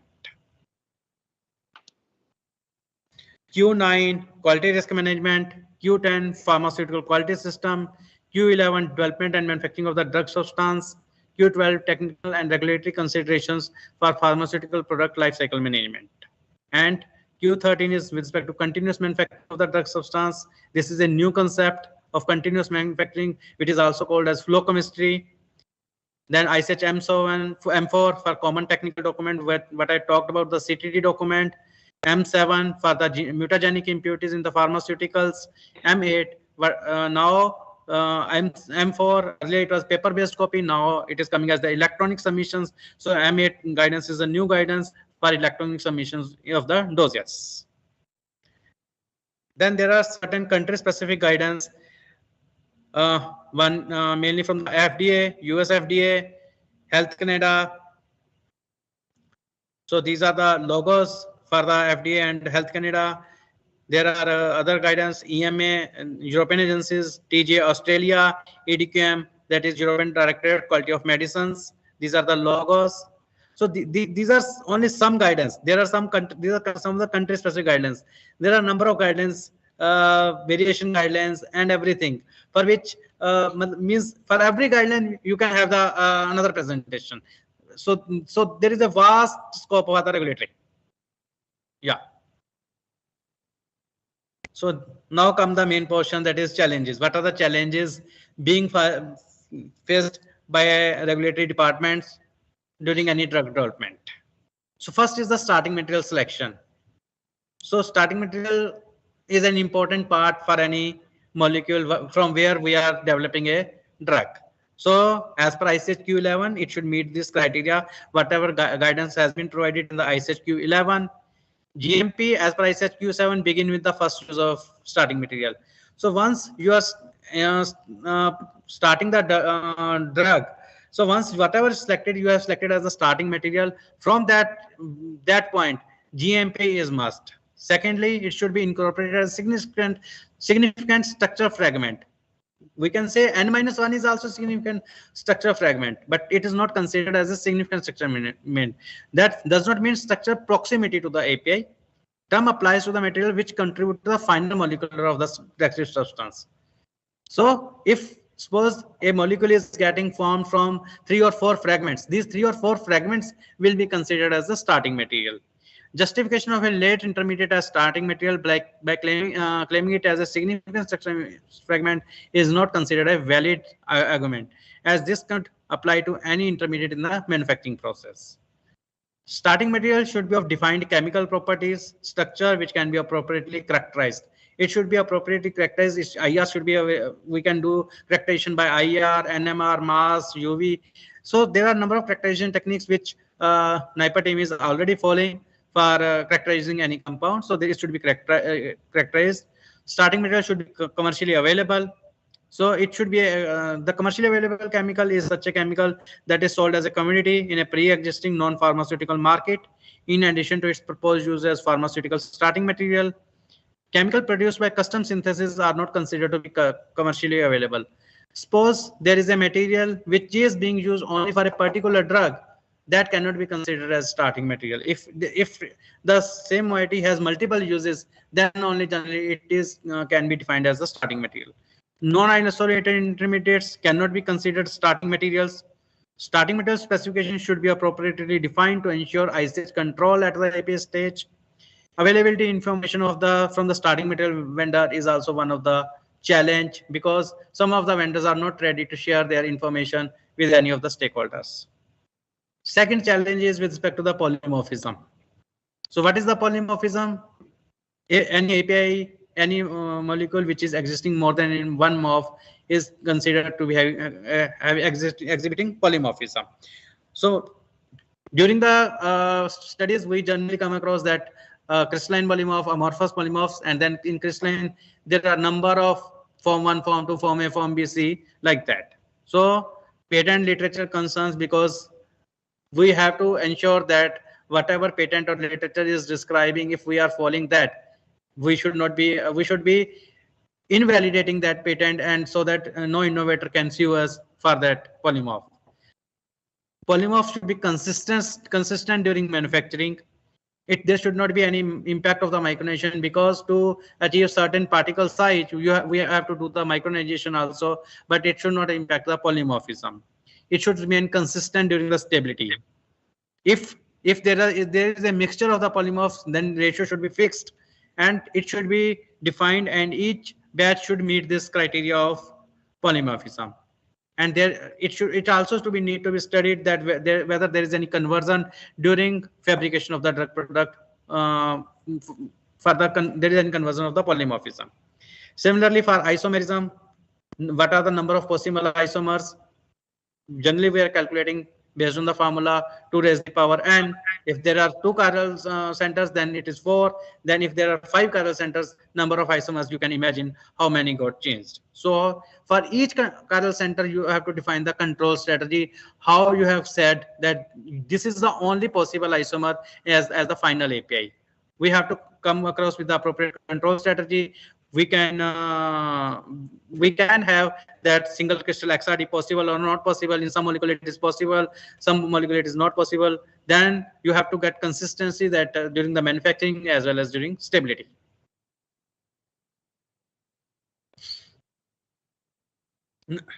These days, mutagenic impurities is one of the important point. What are the mutagenic impurities? Anything that causes a mutation and change in the DNA of a cell. API should meet criteria defined in ICH M7. Generally, for mutagenic impurities, limits are quite low, generally in the ppm, parts per million. And this is being defined based on the maximum daily dose and duration of the drug. Because the limits are quite low, sensitive methods are required for detection at the lower limit. When sensitive methods are required, instruments should also be available at the R&D as well as manufacturing location for determination of these impurities. Control of genotoxic impurities, sulfonate, alkyl methylates are increasing concern area because these are impurities. These impurities are combined. There is not a one impurity, there is generally 2 or 3 impurities. Then genotoxic limit applied to the combined impurities, not a single impurity. So these are becoming increasing concern areas. Nowadays, another hot area, nitrosamine impurities. What are the nitrosamine impurities? This refer to the any molecule containing the nitroso-functional group. These impurities are classified as the cohort of concern, which is a group of highly potent mutagenic carcinogen that have been classified by WHO, International Agency for Research on Cancer, as probably human carcinogens. These limits are quite low. While mutagenic impurities limits are generally in the ppm, nitrosamine impurities are generally in the ppb, parts per billion. So the acceptable daily intake has been defined by the regulatory authorities for these impurities, and then the limits are defined considering maximum daily dose of the drug. And these may be possible due to the process of API starting material, because nitroso group using sodium nitrite, nitric acid, nitrites, anywhere we are using nitrate, then these impurities become possible. Then there may be cross contamination because these are in the parts per billion. If there is any possibility in one drug and in the same equipment wherein this drug is getting manufactured, even after cleaning, there is a possibility in the second drug it may come. So cross contamination, uses of recovered solvents, etc. Other similar concerns of sensitive methods and availability of instruments as of mutagenic impurities is also being for nitrosamine impurities. Now, regulatory guidance. Number of regulatory guidance are available as of now. So we have to keep in mind every regulatory guidance, country specific regulatory guidance. There are differences also in the country specific regulatory guidance. If the one regulatory guidance is defining a change, it may be annual reportable change. You can implement the change. Other guidance may say that we have to first submit to the agency, then get approval. So there are differences. Assessor to assessor variation. One agency may accept one moiety as the starting material, another agency may not accept the same as the starting material. Regulatory guidance are continuously undergoing amendments and supplementation for bringing stringent controls. Emerging countries are also now coming with bringing new regulatory guidance. Recently, South Africa has changed their guidance. Earlier, they were not requiring the closed part of the DMF. Now they are also asking for the closed part of the DMF. Brazil is coming with a new guidance. So emerging countries also bringing new regulatory guidance. So this is also becoming a regulatory challenge as of now. Regulatory compliance. What is the regulatory compliance? Whatever we have filed, that need to be followed at the manufacturing locations. Process validation need to be done. Need to follow the commitment made in the submission strictly, and any change need to be reported through the appropriate regulatory procedure applicable for the respective jurisdiction. Audit is being done by the API business customers. Audits are being done by the regulatory authorities, FDA, US, MHRA, UK, TPD Canada, PMDA Japan, Anvisa, TGA, Mexico, etc. Nowadays, data integrity is also one of the point which need to be ensured for the regulatory compliance. Because what is the data integrity? That data integrity, whatever we are doing, that need to be immediately written on the paper, official paper, by the person who has done this. If this is being done by a different person and being written by the different person, then it is also a case of data integrity. So data integrity need to be maintained in the manufacturing locations. This is also one of the regulatory challenge across the industry today. Now, because of cost competitiveness, we have there are a number of variations we have to file. Process is getting changed so that we are cost competitive. Then scale is getting changed. Manufacturing sites are getting changed. agencies are bringing more monographs, so we have to be pharmacopoeia compliance. Specifications are getting changed. Starting material source has changed. Process change is done for the starting material. So there are a number of changes for which we have to do the variations these days to meet the business requirement. Yeah, this is also RA professional. Global competitive. We have to meet competitive with the global, because with the professionals which have good background related to the development, life cycle management, regulation of the persons who are well aware of these guidelines, their availability is very difficult as of now. They must closely track what are the regulatory changes, what are the new guidelines. They should be effective communicator. They should have good English communication as well as, and they can provide regulatory awareness in the organization. Nowadays, retention of the talent manpower, because every agency, every industry needs talent manpower that is a good manpower having good understanding of the regulatory. So it is a global competition, not within the India, it is outside of India also. Industries are demanding for the talent manpower. So all this is from my side. So there are various challenges in this. Thank you. If there is any question, the session is open for question and answers.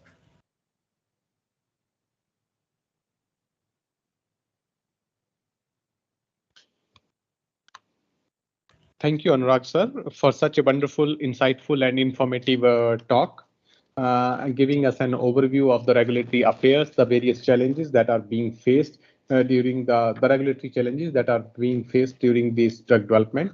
Now the session is open for question and answers. Anyone who has any questions, actually, they can either directly ask, or you can also type in the chat box and I can ask on your behalf. Any question from the audiences?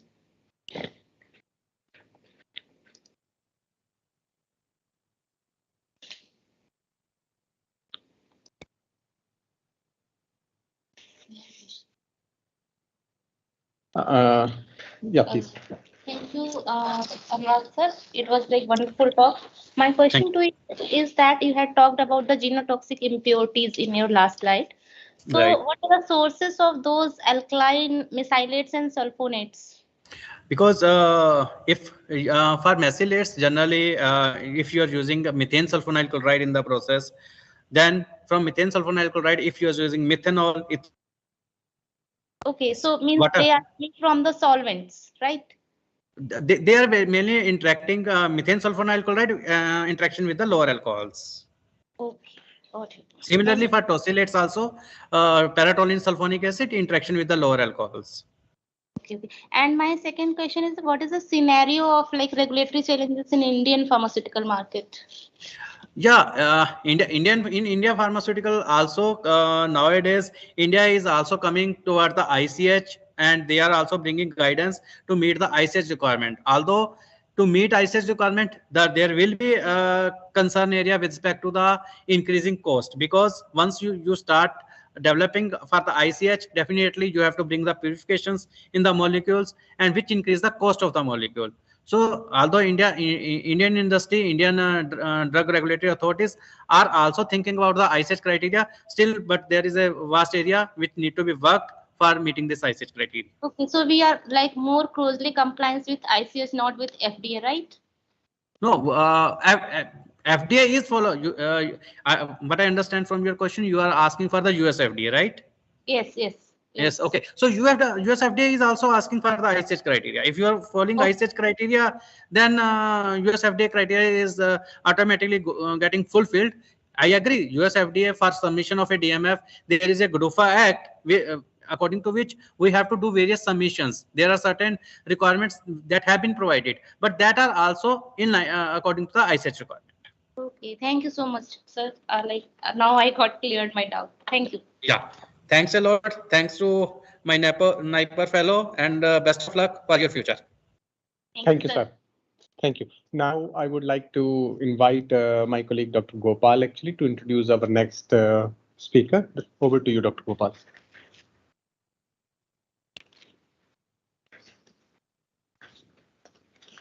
Thank you, Dr. Ravinder. Now I am going to introduce our next eminent speaker from the industry, Dr. Nimesh Bhaskaran. Dr. Nimesh Bhaskaran is currently working as an assistant director in Jubilant Biosys, Bangalore. Dr. Nimesh Bhaskaran obtained his PhD in 2003 from Karolinska Institute and Ludwig Institute of Cancer Research, Stockholm, Sweden. He also did 5 years postdoctoral research at the same institute. He started his industrial journey in 2013 in Daiichi Sankyo India Private Limited, Delhi, India, as a group leader in the division of pharmacology and toxicology. Further, he worked as a principal investigator and is presently working in the discovery biology department at Syngene International Limited, Bangalore. He is having more than 9 years of progressive experience in research and development in the pharmaceutical industry. He is instrumental in identifying, evaluating, and developing pharmaceutical and biotechnology prospects for new business opportunities. Also involves in establishing commercial strategy, implementation of lab automation, data integrity, and business continuity plan as a part of strategic initiatives.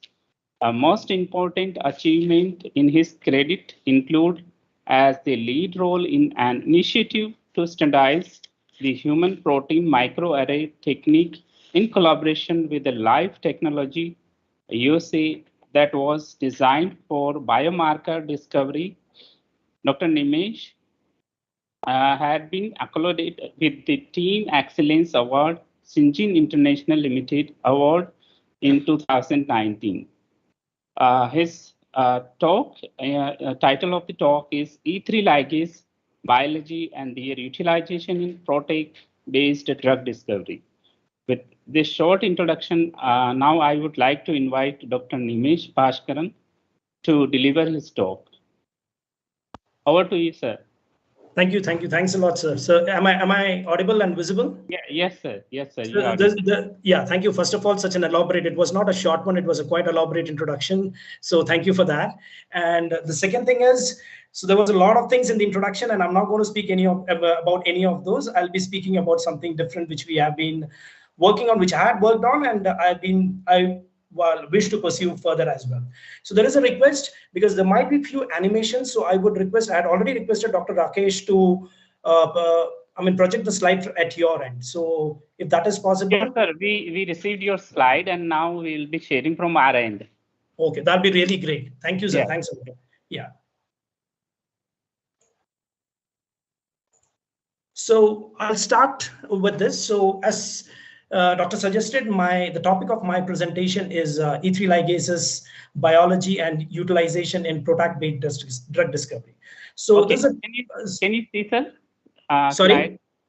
Slide. So this is the first slide, sir. Introduction slide. I mean, yeah. Not the introduction, the first slide. Yeah. I'll go by slide number. I'll definitely let you know once, because this doesn't have a slide number. I'll tell you the slide number next time as I move on. Sure, sir. Okay, thank you, sir. Yeah, so I'll be talking about this E3 ligases and how we can utilize this E3 ligases in drug discovery. So as I was telling, this is a pretty new platform, and this is recently people have been using it. So from let's say from 5 years, people have started exploiting this. So this became interested recently in 2019 onwards, because 2 of the molecules have already crossed clinical phase 1, and then that's when people realized like we could use this kind of a technology and a platform to make drug discovery. So I'll just give you a touch base. So I will not go deep into this, because to be frank, I also don't know much about it. This is a pretty new science which we would like to further exploit it. So on slide number 1, yeah, please, sir. Okay, so I'm on slide number 1, which shows the current overview, where I'll just give you a brief introduction. Am I audible? Sorry. Yeah, yes, sir. Okay, sorry. Yeah, well, I will just give you a brief introduction, and I will just let you know what E3 ligases are and why do we need to go into this space of E3 ligase, and how people have exploited E3 ligases as a drug discovery platform. because till now, not many people have used this E3 ligase space to make as drug discovery. And then I'll go into the PROTACs. What are PROTACs and how PROTACs have been used or utilized along with E3 ligases in the drug discovery. And then further, I would like to just give you an overview about when you consider or when you make a molecule as a PROTAC, what are the different things which has to be considered, like what is a warhead and how do you select a warhead, what E3 ligases, because there are lots of E3 ligases, what E3 ligases, not every E3 ligase work together as a PROTAC, so what E3 ligase you should look into. And I'll just give you some examples of the published data here. So it's already in the public domain, so I'll just take examples from there and how people have worked on this. Another concept which I would like to go again along with PROTAC is a ternary complex formation. So this is something which has come up again, different from the conventional drug discovery where people look into the IC50s or how well the drug is binding to the target protein with the KDs and all those things. That more than that, what people have observed or people have published here is the formation of a ternary complex, which means like you have your target molecule and you have your E3 ligase. Basically, the PROTAC has to bring together these two molecules, the target protein of interest as well as the E3 ligase in forming a ternary complex. So that is more important than just the binding. So I'll give you some examples on the published data, how people have worked. Linker length. So once I start explaining about the PROTACs, you will understand what the linker length is and how the orientation of the linker is important for that. And said all these things, I would also give a brief idea about what are the advantages, because there are lots of advantages of the PROTACs when you compare it with the conventional drug discovery. And also, since it's a new field, not many people know about it, there are lots of clinical challenges as well. So I'll just take you through as a brief through all these points and then let you with a proper conclusion, like how we can use, because as I said, this is a new area and a lot of things has to be still performed on this. I'm on slide number 2. So as an introduction, so conventionally, if you take from last 20 to 30 years, so a lot of people have been working on the drug discovery as a conventional strategy, where you're developing a molecule which has a high affinity ligand, which binds to or inhibits a kinase or any enzyme, for instance, and then that molecule is further developed as a drug-like properties, and then we release it as a drug, or we go with all the other DMPK properties and toxicology properties, and then we release it as a drug. So this has proved successful. I mean, especially in the cases of cancer and all those things, there are lots of kinase inhibitors and the enzyme inhibitors which are already in the market and they're working pretty well. But with the human genome sequencing and a lot of research going into, we have come across a lot of proteins which are undruggable. What I mean by undruggable is it doesn't have a catalytical site or it doesn't have any of those properties. It might be a transcription factor or it might be just plain molecules. But there are published data with a lot of genetic or genome based or the protein based, which people have shown really like these molecules also play a role in the disease development. So how to target these molecules, which doesn't have a catalytical site, how to target these molecules? So that's always been a question in the modern day drug discovery. So that's one of the questions. And the second question is, as we are moving into more and more research and more clinical data coming out, people have seen like most of these molecules, when it goes to the phase 2 or phase 3 and beyond phase 3, these molecules become suboptimal, that their efficacy goes down. And more importantly, there are lots of resistance, especially against the kinase inhibitors. There are lots of resistance which has been developed. A very good example is EGFR. So EGFR inhibitors, slowly with the mutations and everything, people have seen the efficacy of the EGFR inhibitor is going down in the clinics. And then you have different proteins with different mutations. BTK is a best example, the kinase protein, which has led to mutation. And this muted protein or muted enzyme is not being enabled by the small molecules. So one of the best approaches, what we need to do is we should have an alternative approach so that we can remove this protein from the cell, not just by inhibiting them. It will be very good to remove this protein from the cell. So at genome level, we have pretty good tools like siRNA, CRISPR, all these approaches works pretty well. But when it comes to drug-like molecules or drug-like properties for this, it is very difficult. People have worked with siRNAs and CRISPR, but to deliver it into the cell or deliver it into the body and to have target specificity and all those things, there are huge problems which people are facing because of their structures, secondary structures, the large molecules, lipophilicity, lot of issues with those. So it will be good to have a small molecule which can work like an siRNA or a CRISPR, where you can remove the protein from the body. So that's where this all thing about PROTACs and everything came into the picture. And moving on to slide number 3. So ubiquitin proteasome system. So this is where everything started. So ubiquitin proteasome system is something which we have inside our body. So that's where every protein in our body has a half-life. So after that, the protein has to be degraded, and so that the new proteins can be formed. Otherwise, you will have the same protein and it is not going to be efficient. So ubiquitin proteasome system in our body takes care of that. So any misfolded proteins or any proteins which has gone beyond its half-life is degraded through this pathway, and then new proteins are being synthesized, translated, or transcription translation happens. So what is ubiquitin proteasome system? So ubiquitin proteasome system contains 3 major enzymes. I don't want to go much deeper into the details, but I'll just take you through simple. So it has 3 major enzymes in the ubiquitin proteasome system. One is the ubiquitin activating enzyme. That is what is shown in the E3. Just a sec. Yeah. So ubiquitin proteasome system, which is shown as ubiquitin activation enzyme, which is shown as the E1. Ubiquitin conjugating protein, that is known as the E2, which is shown below. And the third one is the ubiquitin ligation, which is the E3 ligases. So the whole phenomena or the whole process works very simple. First, you need to activate the ubiquitin, which is an ATP dependent process. So that is taken care by the E1. So once the ubiquitin is activated based on the ATP, that is transferred onto the E2, which is the E2 binds to the ubiquitin. And then once the ubiquitin is bound to E2 and activated, E3 recognizes this and transfers the ubiquitin onto the substrate molecule. So whichever could be the substrate. And that specificity is brought about by the E3 ligase. So the E3 ligase is the one which decides which protein has to be degraded.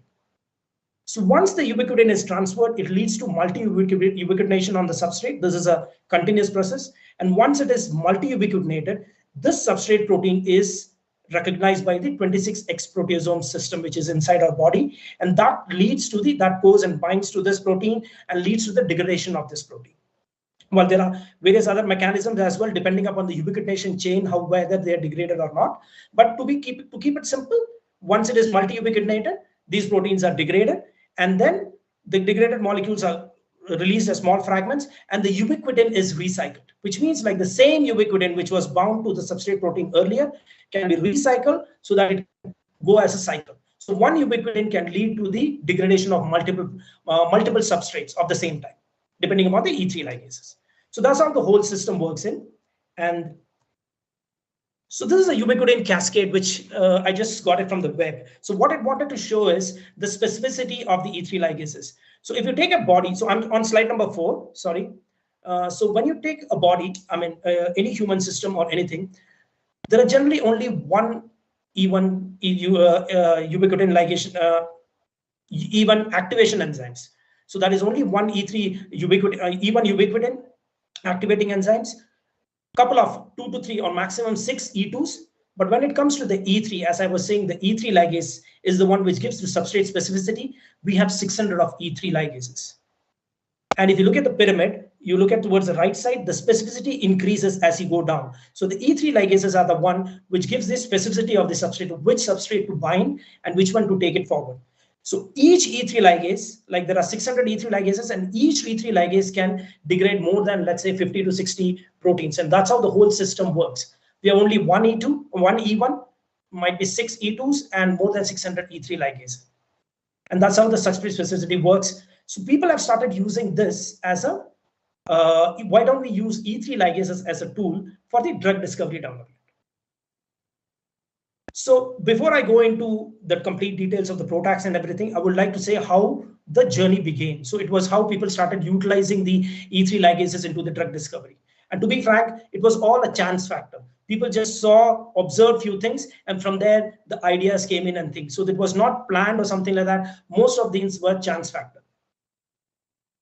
So it was early 1992 when they found a molecule called fulvestrant. It was found to bind to and lead to the degradation of estrogen receptors. People didn't know much about this. So this was just kept as a molecule which is linked to the degradation of estrogen receptors. So not much research was done after that until 2001. So it is almost after 8 years, people found first concept of PROTACs which can be used. So here, this was the first PROTACs, concept of the PROTAC, where they use the beta TRCP E3 ligase to develop a molecule. So this was a peptide-based E3 ligase. So I've just put it towards the bottom panel here. So the B panel, which is the E3 ligase, which has been used, where you have ovalcillin, that is a molecule which is known to bind to the protein of interest, and you have the IKK phosphopeptide. So they use a peptide linked with a linker as a PROTAC molecule to develop for the E3 ligase. So here you can see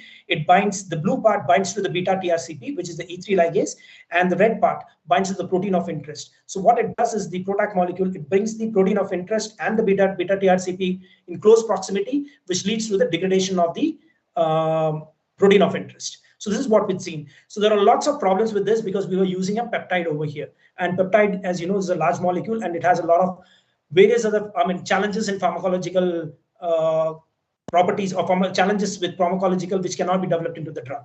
So that's why this didn't move forward. And at 2004, 2004, people just found one molecule, a small molecule, which they thought it's called the Nutalin 3A, which they found was found to bind to MM2, which is an E3 ligase for P53. MM2 binds, works as an E3 ligase for P53 degradation.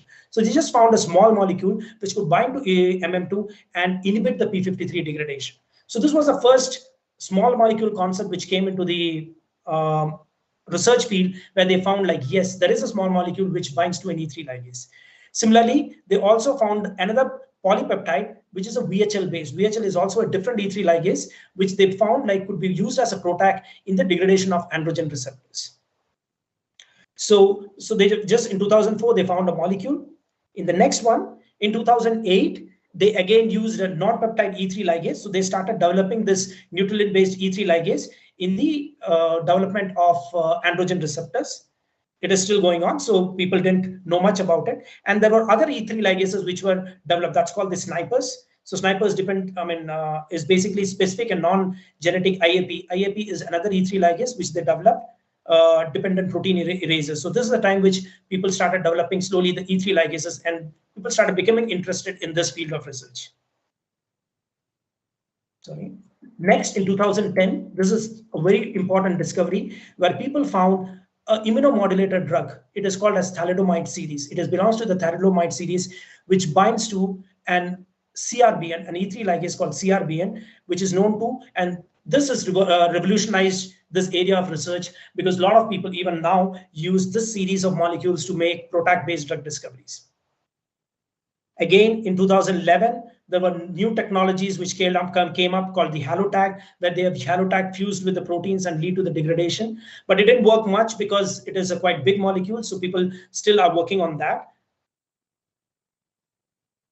In 2012, again, different halotags were used to show the degradation of GST and dihydrofluoride receptors, which again, people started working on the molecules. So again, some of the PROTACs which were developed on the phosphoprotacs, because as you know, most of the kinases, they get activated on once they are phosphorylated. So people started looking into those. Why don't we only degrade the phosphorylated protein rather than the native proteins? Because this is known to bind to both phosphorylated and native proteins. So they started utilizing this, whether we can use this technique to only degrade the phosphoprotacs. So that's when the concept of the phosphoprotacs or disease-oriented kinases can be used, or PROTACs can be used to degrade the disease-oriented kinases. That's when the concept of phosphoprotacs came in. And it was the time of 2014 and 2015 where the real PROTACs came into the picture, or real PROTACs people started working in the real PROTACs. So this is lenalidomide, which is again a thalidomide series molecules, which they, together with CRBN, which is an E3 ligase, they induce the degradation of 2 transcription factors. And that's when people thought, or people realized, we can involve or induce degradation of undruggable molecules, because these being transcription factors, no earlier molecules were known. And then they involve the degradation of 2 transcription factors, IKZF1 and IKZF3.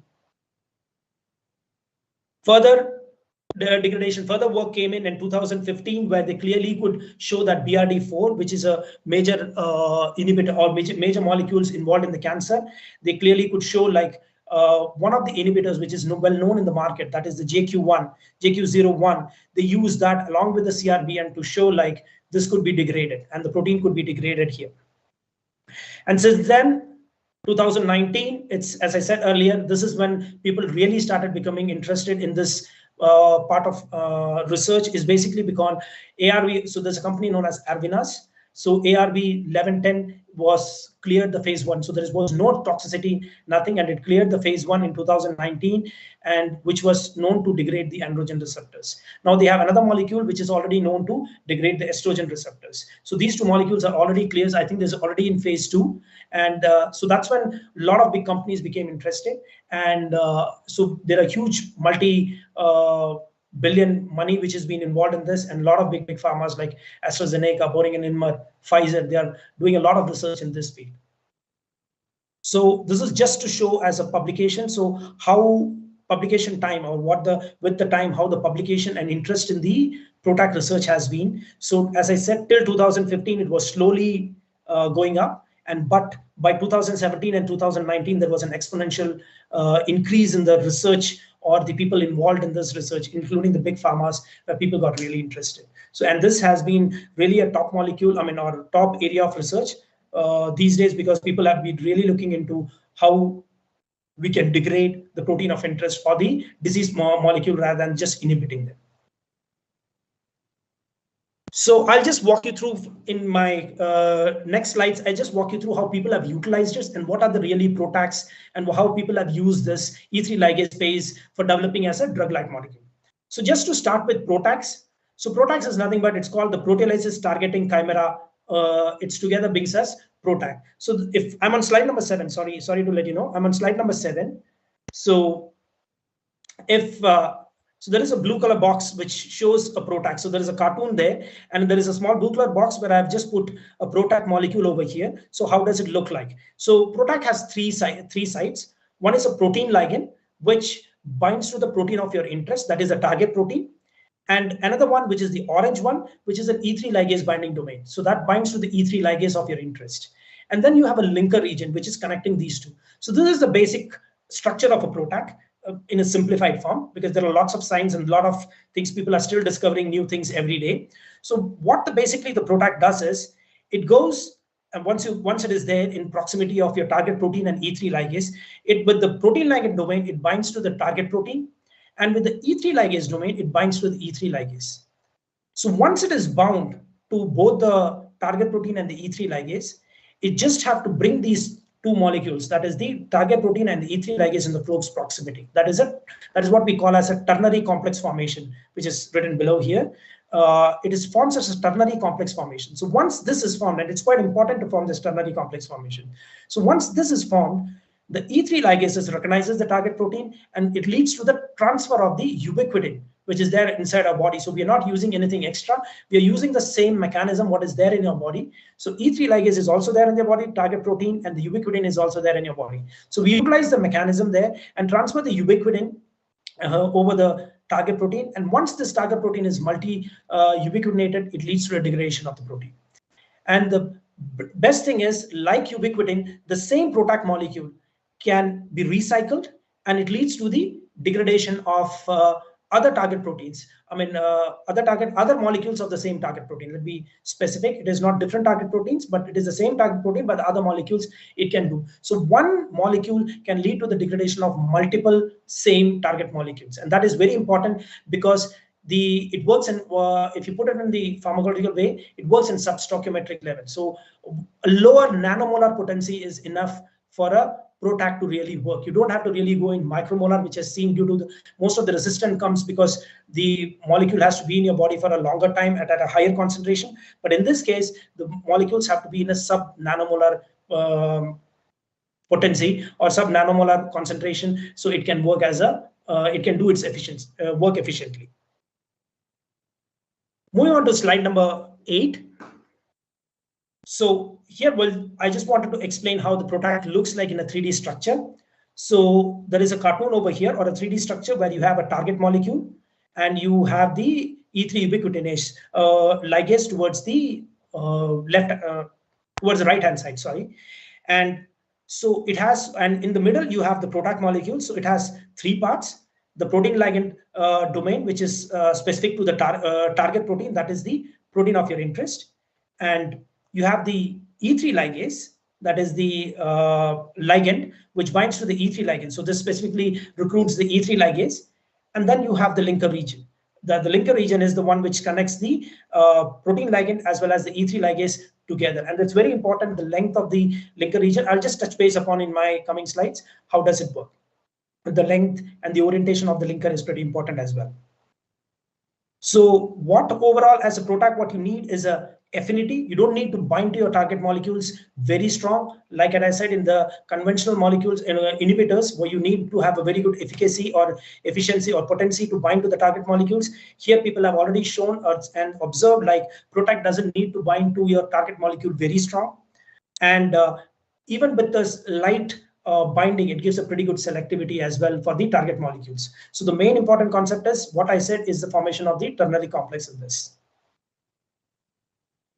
So I'll just, in the coming slides, I'll just walk you through what are the different characteristics and some published data on that of the PROTAC and how it is effective in the degradations. There are a few points which I've captured. The first one is selection of the protein binding domain. As I said, the one part of the PROTAC binds to the protein of interest, that is called the warhead. And the selection is very important, what you use for the warhead.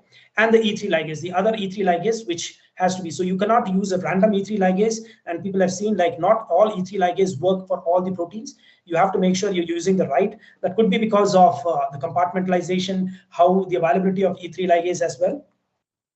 And the second point is the formation of the ternary complex, which I was specifying. It's very important for the efficient transfer of the ubiquitin ligase, ubiquitination onto the target protein, and leads to the degradation. The linker region of the PROTAC. So how big is your linker region or how small? It is very important for the PROTAC functioning. And also the linker composition. So what are the molecules which are there in the linker region? And that is more to do with the chemistry and the orientation of the PROTACs. So that is the people have observed or also published data. The orientation of the PROTACs or the linker in the PROTACs is very important for its efficient transfer and working as a drug-like molecule. So starting with the first point, that is the importance of the warhead and the E3 ligase selection in the design of the PROTAC. So this was shown very well with Lei et al. So this is a publication which shows the importance of the warhead. So they did a very simple experiment here. So what they did is they used two proteins, that is BCR-ABL and the c-ABL, which is very well known to cause or mutated or translocated basically in cancer. So they are two of the kinases which are involved in the cancer. So they utilized these two proteins, the BCR-ABL and the c-ABL, and they made two BCR. So they already made a PROTACs or the degraders using two BCR-ABL tyrosine kinase inhibitors, which is known in the market. That is nothing but bosutinib and dasatinib. Sorry, again, I'm on slide number 10. Sorry for this. So what they did is they made two inhibitors or two degraders using bosutinib and dasatinib using two different E3 ligases. One is an VHL-based E3 ligase, and the other one is CRBN-based E3 ligase, where they used pomalidomide. Pomalidomide is a molecule which is known to bind CRBN-based E3 ligase, so that's why they used pomalidomide. So the ones which is made by the bosutinib, so if you see in the Western blot, so they have numbered it as BOS CRBN, and the one which was used to make dasatinib, they numbered it as DAS CRBN. So the one with the CRBN is known as BOS CRBN, and dasatinib is known as DAS CRBN. And similarly, the one which was made with VHL E3 ligases, they named it as BOS VHL and DAS VHL. And what they did is they treated the cells with those, and they just wanted to see how do you see or how well these molecules degrade these two proteins, that is the BCR-ABL and the c-ABL protein. So they have shown it as the Western. There are different studies. To just simplify it, I'll just put the Western blot over here. So what they noticed is whenever you have an E3 ligase or a PROTAC made out of bosutinib and dasatinib. So these two molecules, when you link with CRBN, that is an E3 ligase, CRBN E3 ligase, and you make a PROTAC out of that, you see a very nice degradation, or you see a very nice dose-dependent degradation of both the proteins, that is the BCR-ABL and the c-ABL. in both the cases. As you can see towards the left-hand side, there is a clear-cut degradation with those. But the same molecule, when you have it with VHL, the bosutinib VHL as well as the dasatinib VHL, it doesn't degrade to the same extent.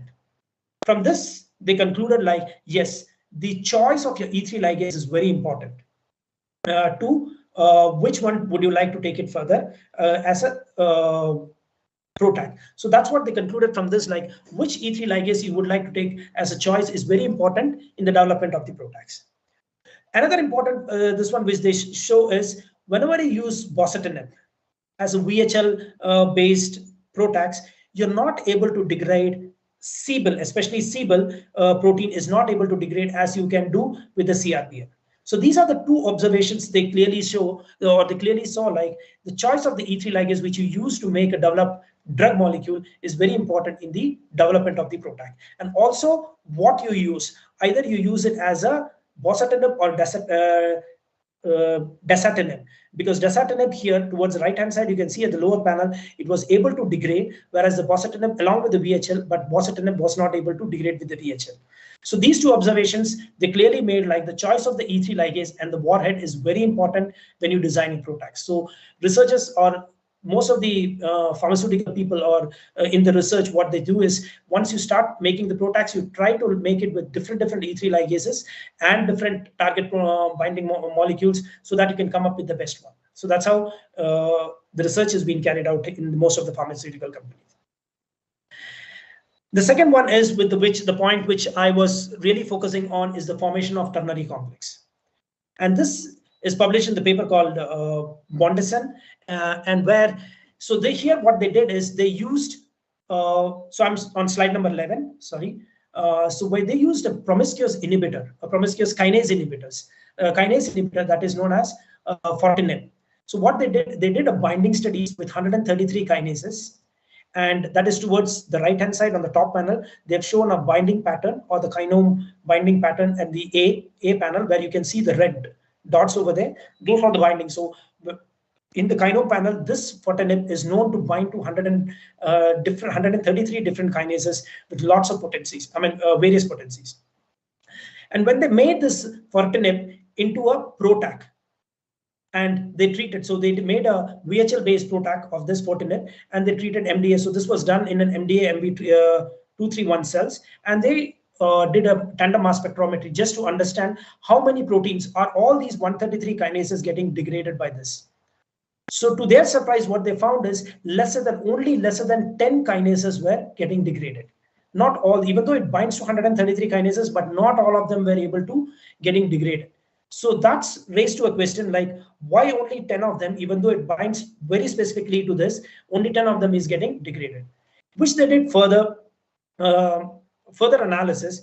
And what they found was a weak binder can become also a potent degrader. It doesn't have to be that molecule has to bind to your protein of interest very strongly. Even if it is a very big binder, that can lead to a PROTAC. And that is clearly shown in the C panel down there. So if you see, they made a scale here, and they clearly showed that towards the right hand side, what you see is the binding affinity, and towards the y-axis is the degradation, and towards the right hand side is the binding affinity. So there is a molecule called this molecule fortinib is known to bind very weakly to a molecule known as P38.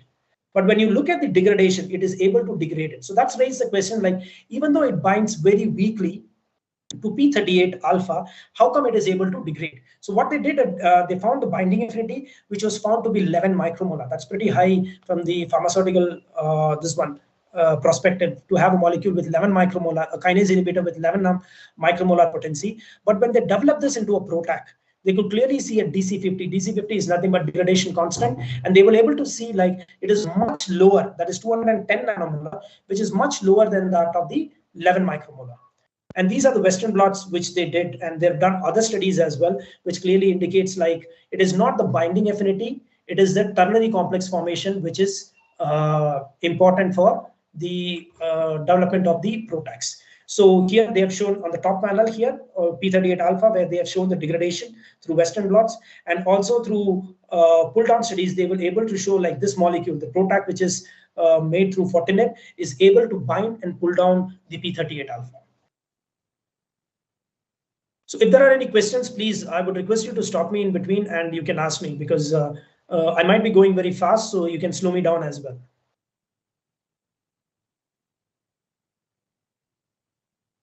Hello, am I audible? Hello? Yes. Yes, yes, Okay. sir. You are audible. Sorry. Yeah, sorry for that. You can go ahead. We will ask the question at the end of this. Sure. No worries. So I'm slide number 12. And this is just to illustrate what is the importance or the formation of the ternary complex and how is it important to the degradation. So these are the two different tools, one of the two different tools which are used basically in the product-based chemistry and product-based drug discovery. One is a ternary complex formation, where we generally do an alpha screen a lot, where you are looking at the formation of ternary complex. And the other one is an hybrid-based assay. This is a cell-based assay. It's called the hybrid technology, where people start looking at the degradation of the molecule, of the protein, or the molecule of your interest, or the protein of your interest. So I've just shown two different PROTACs, A and B. So the PROTAC A, as you can see here, it forms a nice different alpha screen towards the top panel. Like you can say, there is a nice hill-shaped alpha screen data which you are getting. So that seems like there is a molecule, this PROTAC is able to form a ternary complex, very nice ternary complex, whereas the PROTAC B is not able to form a ternary complex. You don't see a nice graph. So it is a very scattered graph which you get. And when you compare it with their the same PROTAC with their degradation potency, with the hybrid assay, the below panel, you can see that the protein of your interest, as the concentration goes down, it is getting degraded.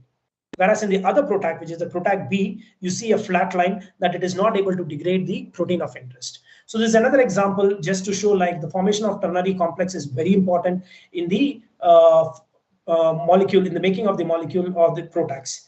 Another point which you have to see here is the peak over here where the ternary complex happens, the peak of the hill, when you compare the concentration with the concentration of the degradation, that's where you see the maximum degradation happening. So the peak corresponds to the maximum degradation. So that's something which is very important, which clearly shows like the ternary completion at peak leads to the maximum degradation or the transfer of the ubiquitin of the protein of interest.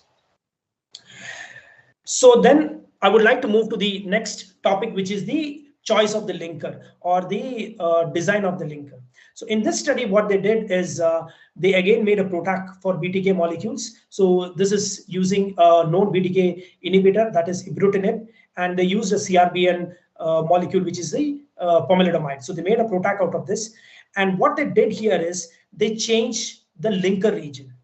So they shortened the linker. So towards the table, towards the right-hand side, so there is a molecule known as MT540. I'm on slide number 13 again. Sorry for this. I keep on missing it. What they made, the molecule is MT540. And you can see the linker region over here towards the right is 12 for that. And the DC50 for this molecule is 80 nanomolar. As I said, it is in the lower nanomolar potency we generally get. And at 1 micromolar, you're seeing almost 96 of the protein is completely degraded. So when you shorten the linker region in the next molecule, which is the MT781, where they shorten by one series, by this, the potency goes down. The potency is still there, 68.3 nanomolar. And you further shorten the molecule, the potency is completely lost. Like at 8, MT797, there is no degradation. And even MT783, which is around 5, the linker length is 5, there is no degradation in this molecule. So that is very important. So to keep the linker length optimal so that there is enough space to form the ternary complex. And that's what they have shown over here. Another thing which they noticed is they used the same molecule MT540 and they made two different molecules. That is, they changed the linker region, 8-atom linker region, and they changed the position. In the 5th position, they made a thalidomide ring of the pomalidomide. And again, at another one, they changed the linker region at 5 and 8. So what they say is when you change the orientation, like in 8 and 12, the potency of these molecules keeps on changing as compared to this molecule. So it's very important at which orientation the molecule is, you're making the linker region so that it becomes optimal for the PROTAC to be working or leading to the protein degradation. Similar studies were done by another group. So I'm on slide number 14. So what they did here is they generated isoform specific PROTACs, which means like P38 is a MAP kinase protein. They have different isoforms, alpha, delta, gamma. So they utilize two different isoforms, that is P38 alpha and P38 delta. And they made protacs for this, specific for this isoforms, and they named it as, so they used the warhead, which is ferritinib, which was seen earlier, along with the E3 ligase, which is the BHL E3 ligase was used. So SGF alpha is known to degrade the alpha isoform. So that has a 13 atom linker region and an amide attachment to the VHL. And similarly, SGF delta is a 10 atom linker with a phenyl attachment. So the attachments are different and the lengths are different. And they checked how does it affect the degradation of the proteins or the isoform specific. And what they observed was SGF alpha was specifically degraded only P38 alpha. Towards the right, if you see the Western blot, so you can see SGF alpha was only degrading the P38 alpha, whereas SGF delta was also was only specifically degrading the P38 delta. It was not degrading P38 alpha. And the DC50s were mentioned, like P38 alpha with SGF alpha was around 7 nanomolar, and SGF delta was around 46 nanomolar. So the question was, why are these molecules only specifically degrading? Because it's just the same, and only the linker as well as the attachment is changed. So they just wanted to check the binding affinity. Does these molecules bind properly? So they utilized this P38, SGF alpha and delta. They did a pull down studies, which is in the below. They did a pull down studies with P38 delta, and they saw that both the protacs, SGF alpha and SGF delta, were able to bind equally well to P38 delta. Then the question was, if SGF alpha was able to bind to P38 delta, why is it not leading to its ubiquitination, and why it is not leading to its degradation? So they've done a lot of studies in this paper, and they show that SGF, when you do a ubiquitination blot towards the C panel, this is the ubiquitination blot, they see that SGF delta, which is in the middle panel, leads to a better ubiquitination. The darker band over here leads to a better ubiquitination as compared to SGF alpha, and that is due to the formation of the ternary complex. They have done other studies, and they clearly showed like that is due to the formation of the ternary complex, which leads to the ubiquitination and the degradation of the target molecule. It is not just by how strongly you bind to your target of interest. Moving on to slide number 15. So these are the E3 blazed protacs over here. I don't want to go into details because there's a lot of chemistry and I don't understand much. But what I can say is these are the major 4 protacs which are being exploited very vastly in research. One is the MBM2, which I said earlier. This is a P53 dependent E3 ligases. People have used Nutrilin, which is a molecule which is known to bind to MDM2, and people have used this as a protac. Another one is CIAP, which is the E3 ligases known to form, Bestatin is known to bind to CAP, and people have used this as an E3 ligases. Very well studied molecule is CRBN, which is a ring type E3 ligases, and people have found like an immunomodulator drug, just as pomalidomide is known to bind to CRBN, and people have exploited this as a E3 ligase or a protac molecule, which is being currently studied a lot. There are other molecules like VHL based, which is very well known to hypoxia-induced E3 ligase for hypoxia-induced protein. So people have used this as well as a protac to your degradation or the protac-based drug discovery. So these are the major 4 studied. Still, people are looking for other, or research is being carried out to look for novel ones. But to be frank, these are the major ones. If you look into the publications till date, these are the 4 different E3 ligases which people have exploited in the drug discovery market. Moving on to slide number 16. So said that, I've given you a lot of or a brief description about the protacs and how E3 ligases spaced have used. So what are the advantages? Why do you want to move into the protac based rather than the conventional drug discoveries? So one of the things is, as I was suggesting, there are a lot of molecules which are already coming up, or the protein targets which are already coming up, which are named to be undruggable. And with this approach, you can always target the undruggable because you don't need a catalytical site or an active site for your target to bind, or a small molecule to bind. It can be a surface binder as well, which can be developed into a very good protac. Because the affinity, one of the main reasons what you need is you need an affinity of your molecule to bind to the target protein of interest, and no catalytical sites are required. So another thing, what with the drug discovery and a lot of clinical phase data which is coming up, just by inhibition is not alone. There are lots of resistance which is being coming up. Proteins are getting mutated, and especially the kinases, and they are becoming resistant to lots of molecules which are already there, which are used in the conventional drug discoveries, or which are conventional treatment for most of the cancers. So we need an alternative approach to degrade the molecules rather than just inhibit the molecules. And again, a lot of proteins like scaffolding proteins, multiple functional proteins, it is important for them to remove. And since this works in a low nanomolar potency, sustained pharmacological effect is required, which means like even if after the drug is removed from the body, a PROTAC is removed from the body, since the proteins are getting degraded, it takes time for it to come back. So it is not just the inhibition, like the molecule leaves the protein, again the protein gets activated. Since it is degradation, you have to start over again. So there is a sustained pharmacological effect.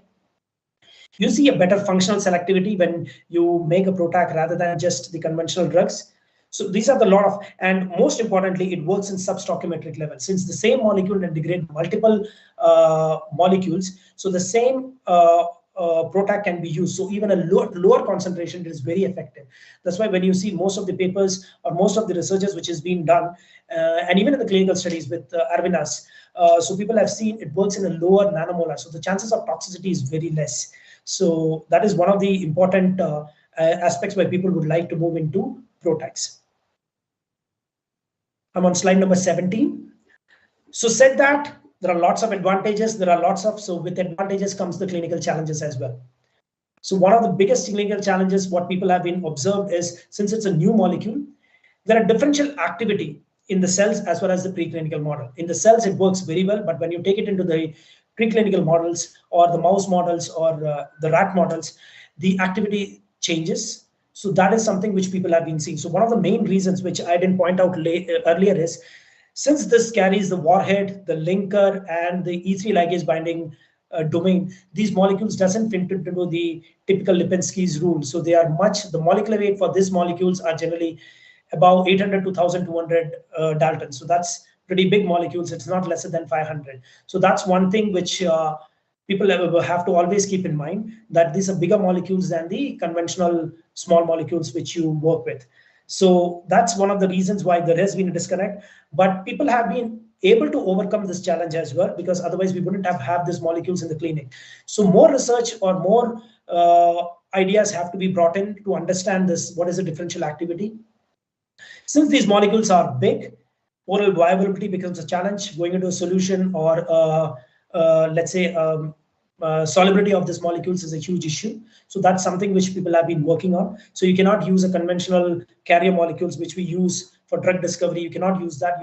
You need a different altogether vehicle which you can use for the oral viability. And another important problem is blood-brain barrier. So even in the conventional drug discovery, there are lots of molecules which cannot cross the blood-brain barrier. And this being even bigger molecule, it has even challenges of having blood-brain barrier. Even though Arvinas claims like they have molecules which can cross this, but not clearly understood how to move forward. So that's one of the challenges with this. Selectivity, yes, even though they are very selective, possible off-target effects is not very well studied. People are looking into that. So that's something which has been done, and people are really looking. And even though as I said earlier, there are around 600 E3 ligases. So, but if you look into the research, mostly E3 ligases or PROTACs are being made out of only 4 E3 ligases. That's VHL, CRBN, CIAPs, and MDM2. So we would like to, or more researchers have to be put in so that people can look into different E3 ligases, especially the nuclear E3 ligases, where they can look into that and we can target more and more transcription factors. So with all these challenges and advantages, as a concluding slide, I would like to bring in and say like, so I'm on slide number 18. PROTACs definitely more challenge. I mean, have opened new chapters for the development of new drug, and it is a novel. So that's definitely on. It's a novel chemical knockdown tool which at the protein level. At the genetic level, we already had these lot of techniques, but at the protein level, we didn't have. So this is a novel chemical knockdown tool which is people have been working on at the protein level, it definitely gives a lots of opportunities, especially in the industry and academia level, which we can utilize or exploit to overcome the current challenges in the drug discovery. With that, I would like to say thank you, and I'm open for questions.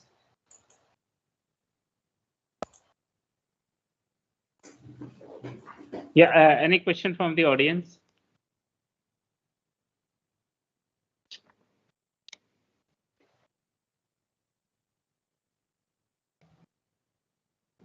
Okay, so I hope this is well understood by the audience, and they don't have any question. But yeah, of course, you have discussed a lot of about the E3 ligases and thereafter development of those into the protect kind of drug therapy.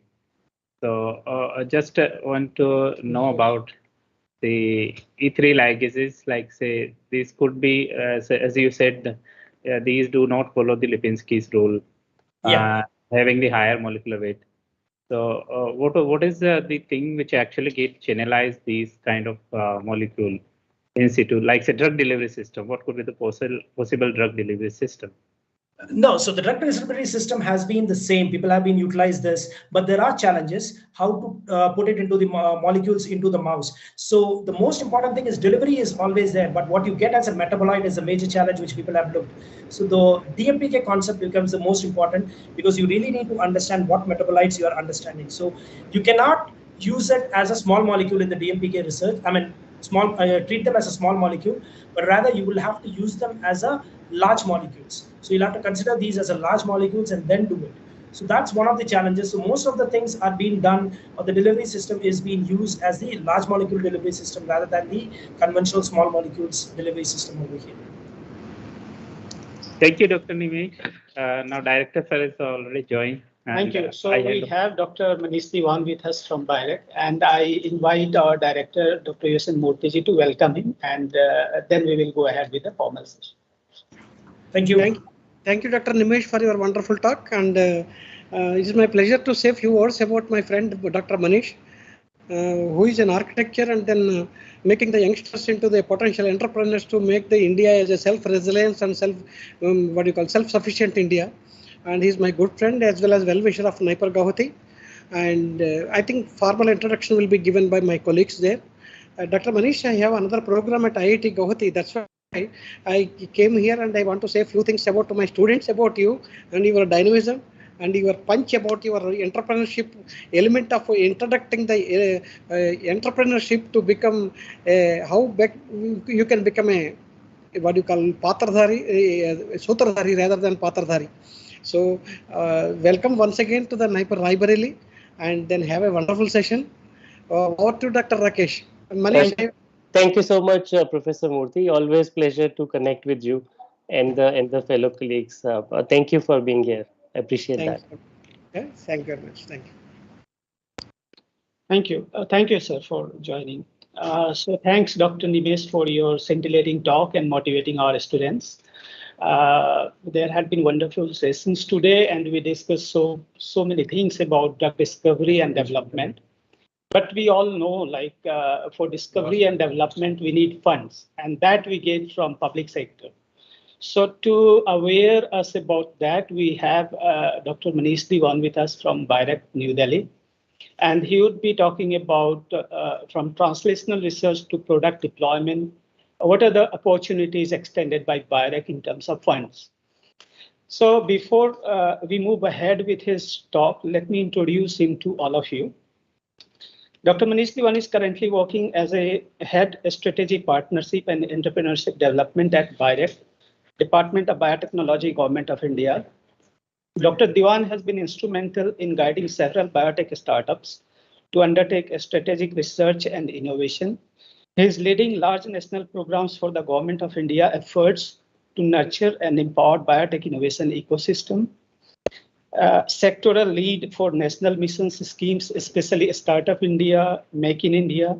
He has contributed to various platforms such as policy reforms, strategic collaborations, including international partnerships, and also serves in national committee and advisory boards in Government of India. He manages risk funding through grant in aid, equity, setting up incubation centers for capacity building, human resource development through integrating a large partner pool of mentors, experts, peers from academia and industry. He has about 27 years of global R&D experience in pharma and biotech sector, from discovery research to product development portfolio. Science administration and project management for both industry as well as for academia. Before moving into public sector in 2017, he contributed to several development of several clinical drug candidates for global drug development at Daiichi Sankyo India, Daiichi Sankyo Japan, Ranbaxy Research Laboratories, Dabur Research Foundation, and University of Alberta in Canada. Also developed technologies during his doctoral research at ICGEB New Delhi and National Institute of Immunology New Delhi, and during his postdoctoral research at Korean Advanced Institute of Science and Technology, South Korea, and the University of Alberta, that were transferred to industry. Trend in pharmaceutics, molecular pharmacology, and immunology like diverse areas. He has led large professional teams in first-in-class and best-in-class drug discovery programs, translational preclinical research, and early clinical development. So with such huge experience and guidance, he is now with us today to share what are the opportunities for funding the research part and development part that is being done by industry and academia, and how government can help us in that. How can we get funds from direct DBT organization? So over to you, sir. Over to you, Dr. Mies. Thank you, Dr. Rakesh, and glad to be here with all of you, the faculty, the students, the future leaders actually of the pharma industry. And Nimesh, glad to see you too. I missed the morning session. Several of my colleagues, friends participated. Couldn't join you earlier in the day. Excuse me for that. But I'm glad that this kind of recognition is there. And Dr. Rakesh, along with his colleague, has been able to pull out a program introducing you the entire basket, entire journey of discovery to development. And I'm sure since morning you've been hearing about various practical aspects which often we do not get to hear while we are studying. But I think important elements, how the industry is looking at things, what is the expectation from the industry once you tread the path of drug discovery and then to go to development, very different ball game.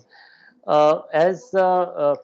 Rakesh said, the process of moving from discovery to development, it's longish and quite a bit of resource intensive.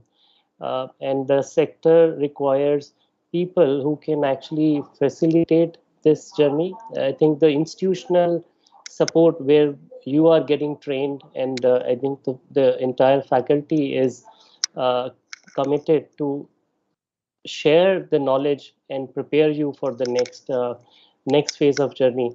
That's part of the enabling environment. What I will try to bring together is another element of the enabling ecosystem, so that you get to know that how after you attain that knowledge, how you can translate and deploy that knowledge into something tangible as a product or technology. So Rakesh, can I share some slides? Sure, sure. I will confirm you. Let me try that. Okay. So just a second.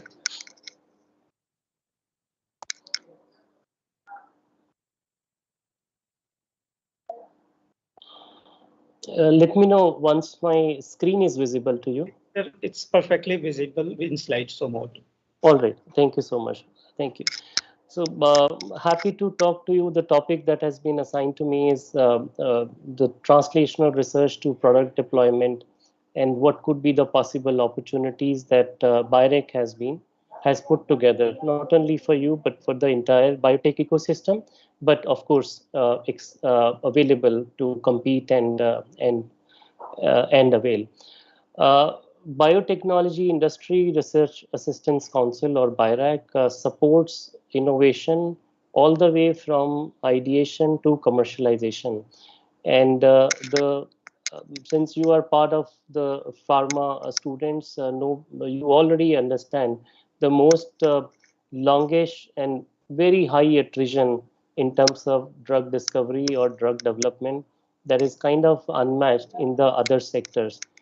You would have far better outcome in let's for example medical devices, diagnostics, but for the discovery part in terms of pharma, the success rate is far low. But you also realize that once you are able to bring together a molecule into the market, the rewards, forward rewards, are much higher compared to any other sector. So this particular sector, by and large, has common nuances and common opportunities. The gestation period from initiation to deployment is extremely large, unlike IT or fintech or e-commerce, where you initiate and within 1,000 days you are able to actually scale really big. You would probably would have heard about the unicorns that India is so proud of. Many of them have come from services sector, IT, and e-commerce, and these have kind of evolved fairly quickly. So that's a basket of opportunity. But from the longish gestation period, like pharma, biopharma, healthcare, agriculture, industrial biotechnology, clean energy, that's a little more resource intensive, and uh, and it stays for a longer duration to put these things together. BIREC is a dedicated enabling agency which supports the entire basket from innovators, entrepreneurs, startups, SMEs to large industry, and it falls under Ministry of Science and Technology under Department of Biotechnology. Uh, so just like you do your master's thesis or PhD thesis for one particular aspect, if that aspect has a commercial potential, so that is where we come, and you can engage with this kind of enabling requirement.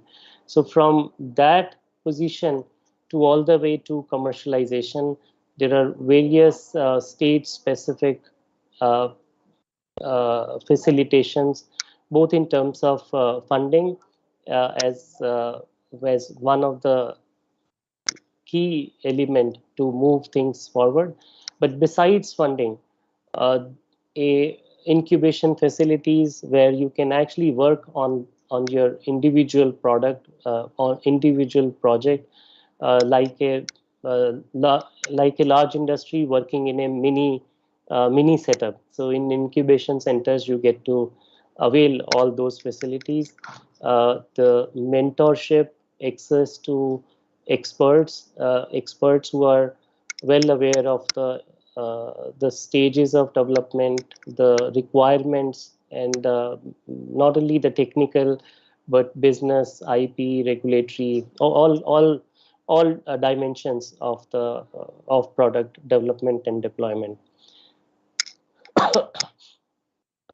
So we have a footprint of facilitation that is spread all across the country, and we're trying to build the ecosystem in clusters all over the country. So being a central enabling agency, we touch baskets of various elements like innovation funding, uh, academia, reaching out to industry, IP, regulatory, mentorship, access, engaging with large national missions like Startup India, Make in India, National Biopharma Mission, etc. BIREC has actually completed 10 years.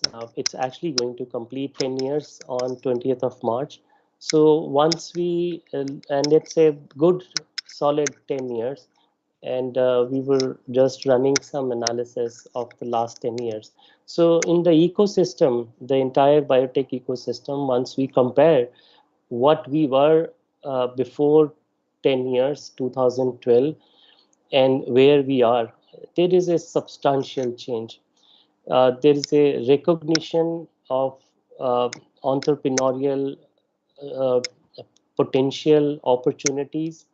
The funding has increased.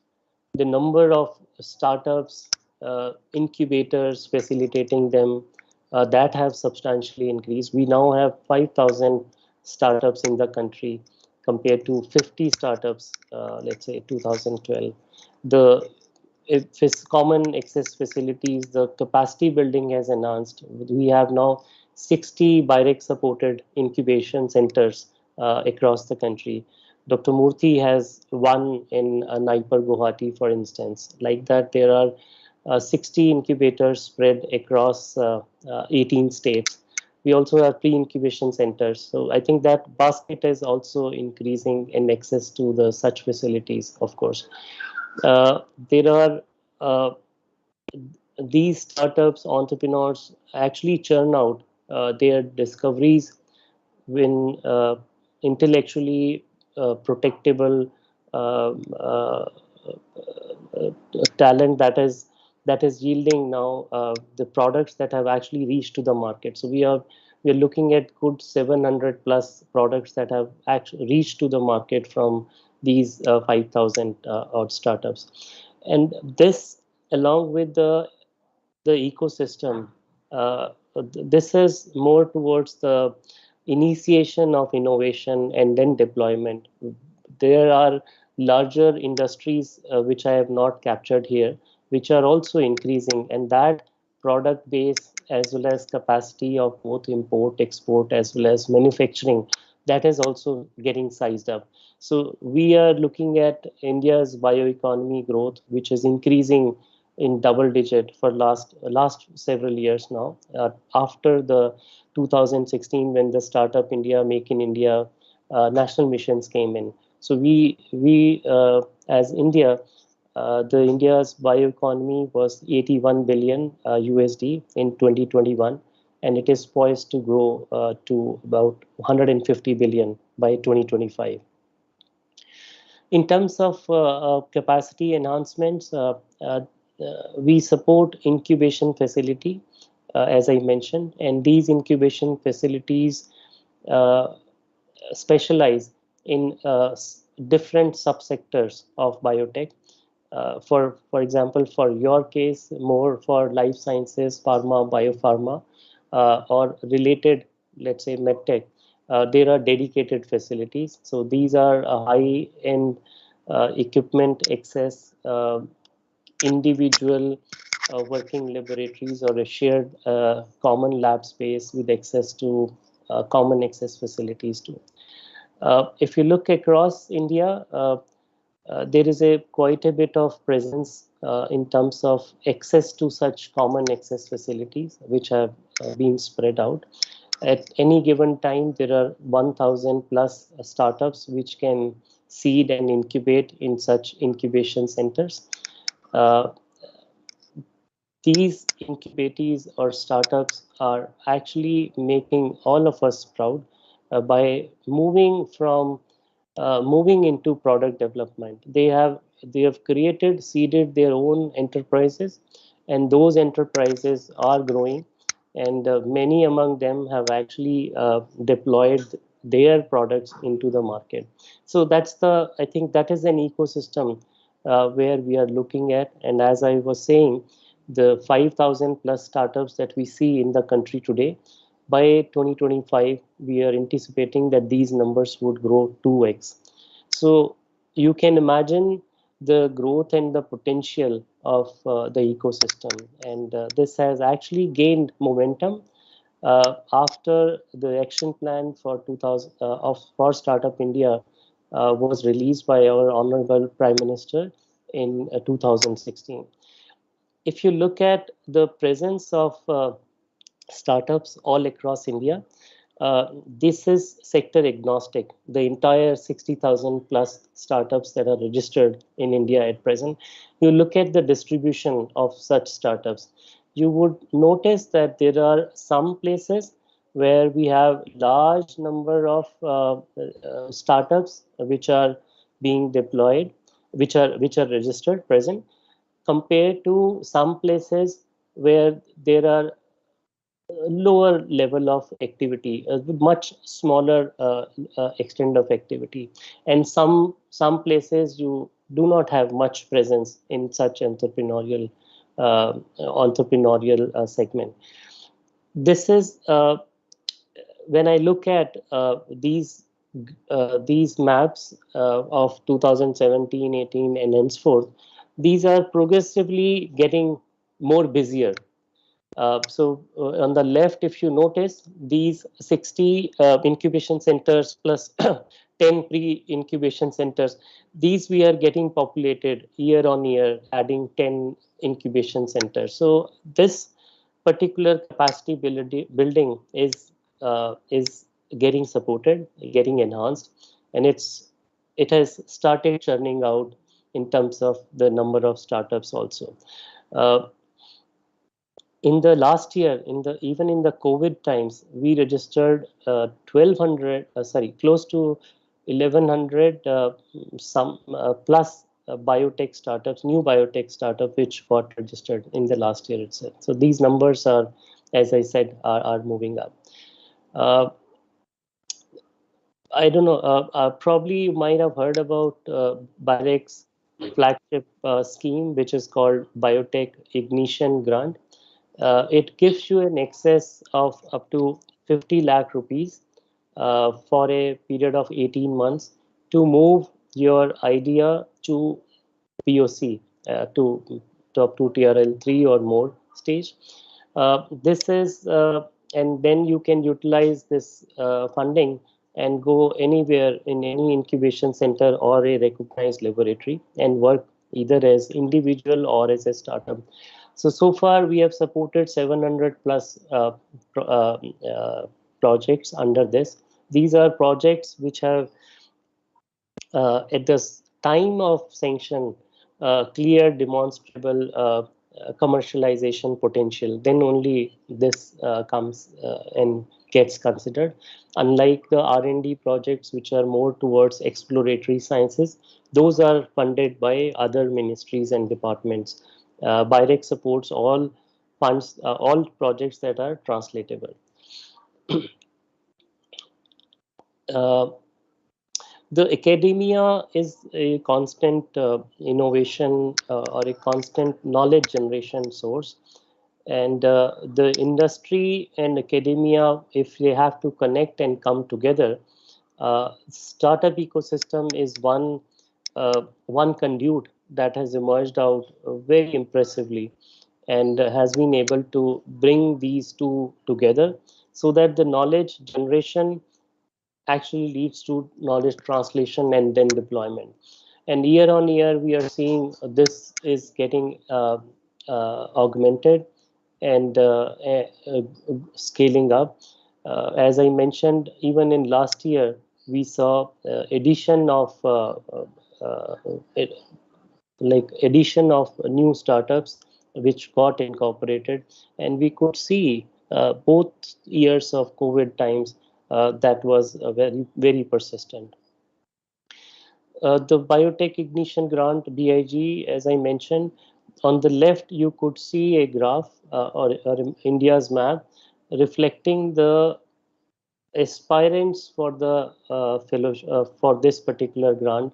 It is application proposals come from all over the country. The success rate is just about 10% for them to actually receive this prestigious grant. But I think the important message from this distribution is that there is a inculcation of a culture of entrepreneurship, which is evident in the country. If we look several years back, this map was not so busy. just as we are seeing at present. So this is the power of entrepreneurship, and there has been a fair amount of recognition and inclination around that.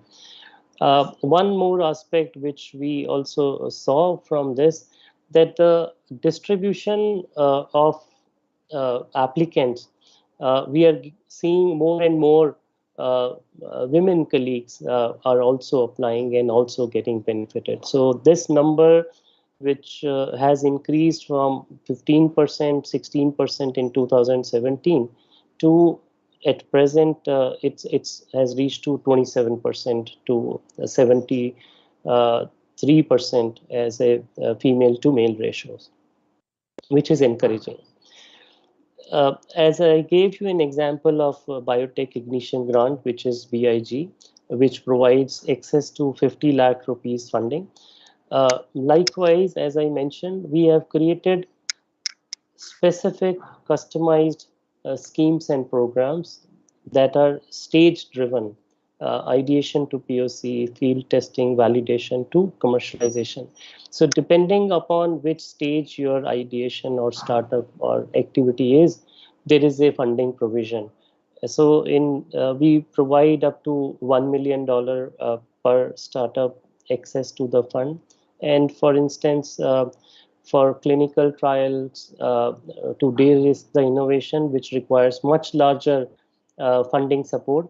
So we support phase 3 clinical trials too, which doesn't have a upper limit of funding.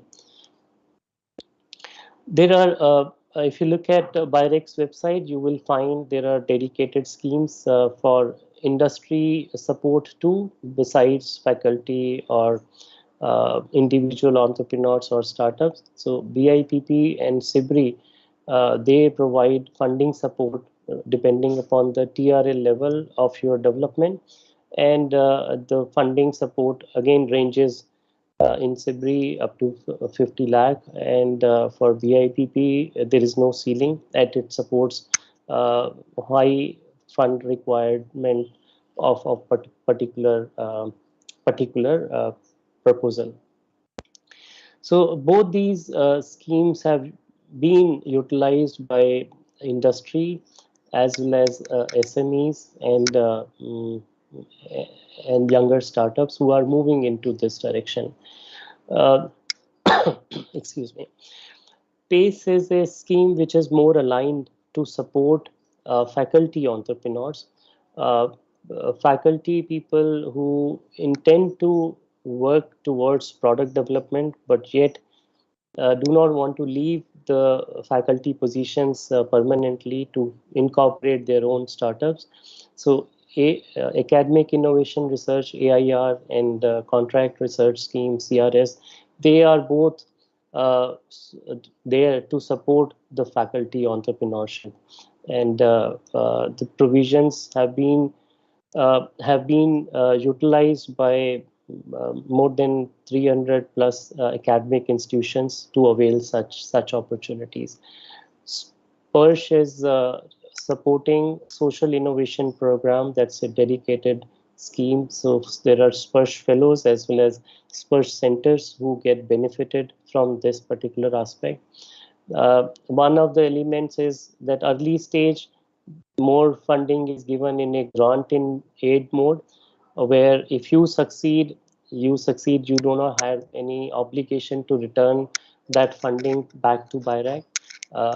The more advanced stage you are, if your startups are growing, then these are some equity based schemes where some shareholding is shared with the for the particular equity supported grant, just like you would do it to angels and VCs. And then there are follow-on attraction that once you start generating follow-on funds, so angels, VCs also get connected to provide you with the follow-through support. For instance, in these graphs or infographics, you look at seed or leap schemes. So about 100 startups that have been supported under this these two schemes have been able to generate more than 300 crores as follow-on funding, and 50 plus products have been churned out, and the valuation of these startup companies have increased more than 2,500 crores. So this is an encouraging trend that we are seeing, that entrepreneurial journey is rewarding, but it takes patience as well as some difficulties to commit into that. So one aspect is the funding support that is there, but funding alone doesn't take you too far. You actually require a lot of other elements. Compare yourself from to a large industry who would have different verticals for individual activity, for instance, chemistry, biology, regulatory, formulations, clinical trials, IP, etc., admin, all those things, legal, etc. So an individual company or few group of founders, co-founders would not have that luxury to get associated with all those aspects. So BIREC being a government of India undertaking, we connect with at different levels, at G2G, private, public partners, industry, academia, investors, regulators.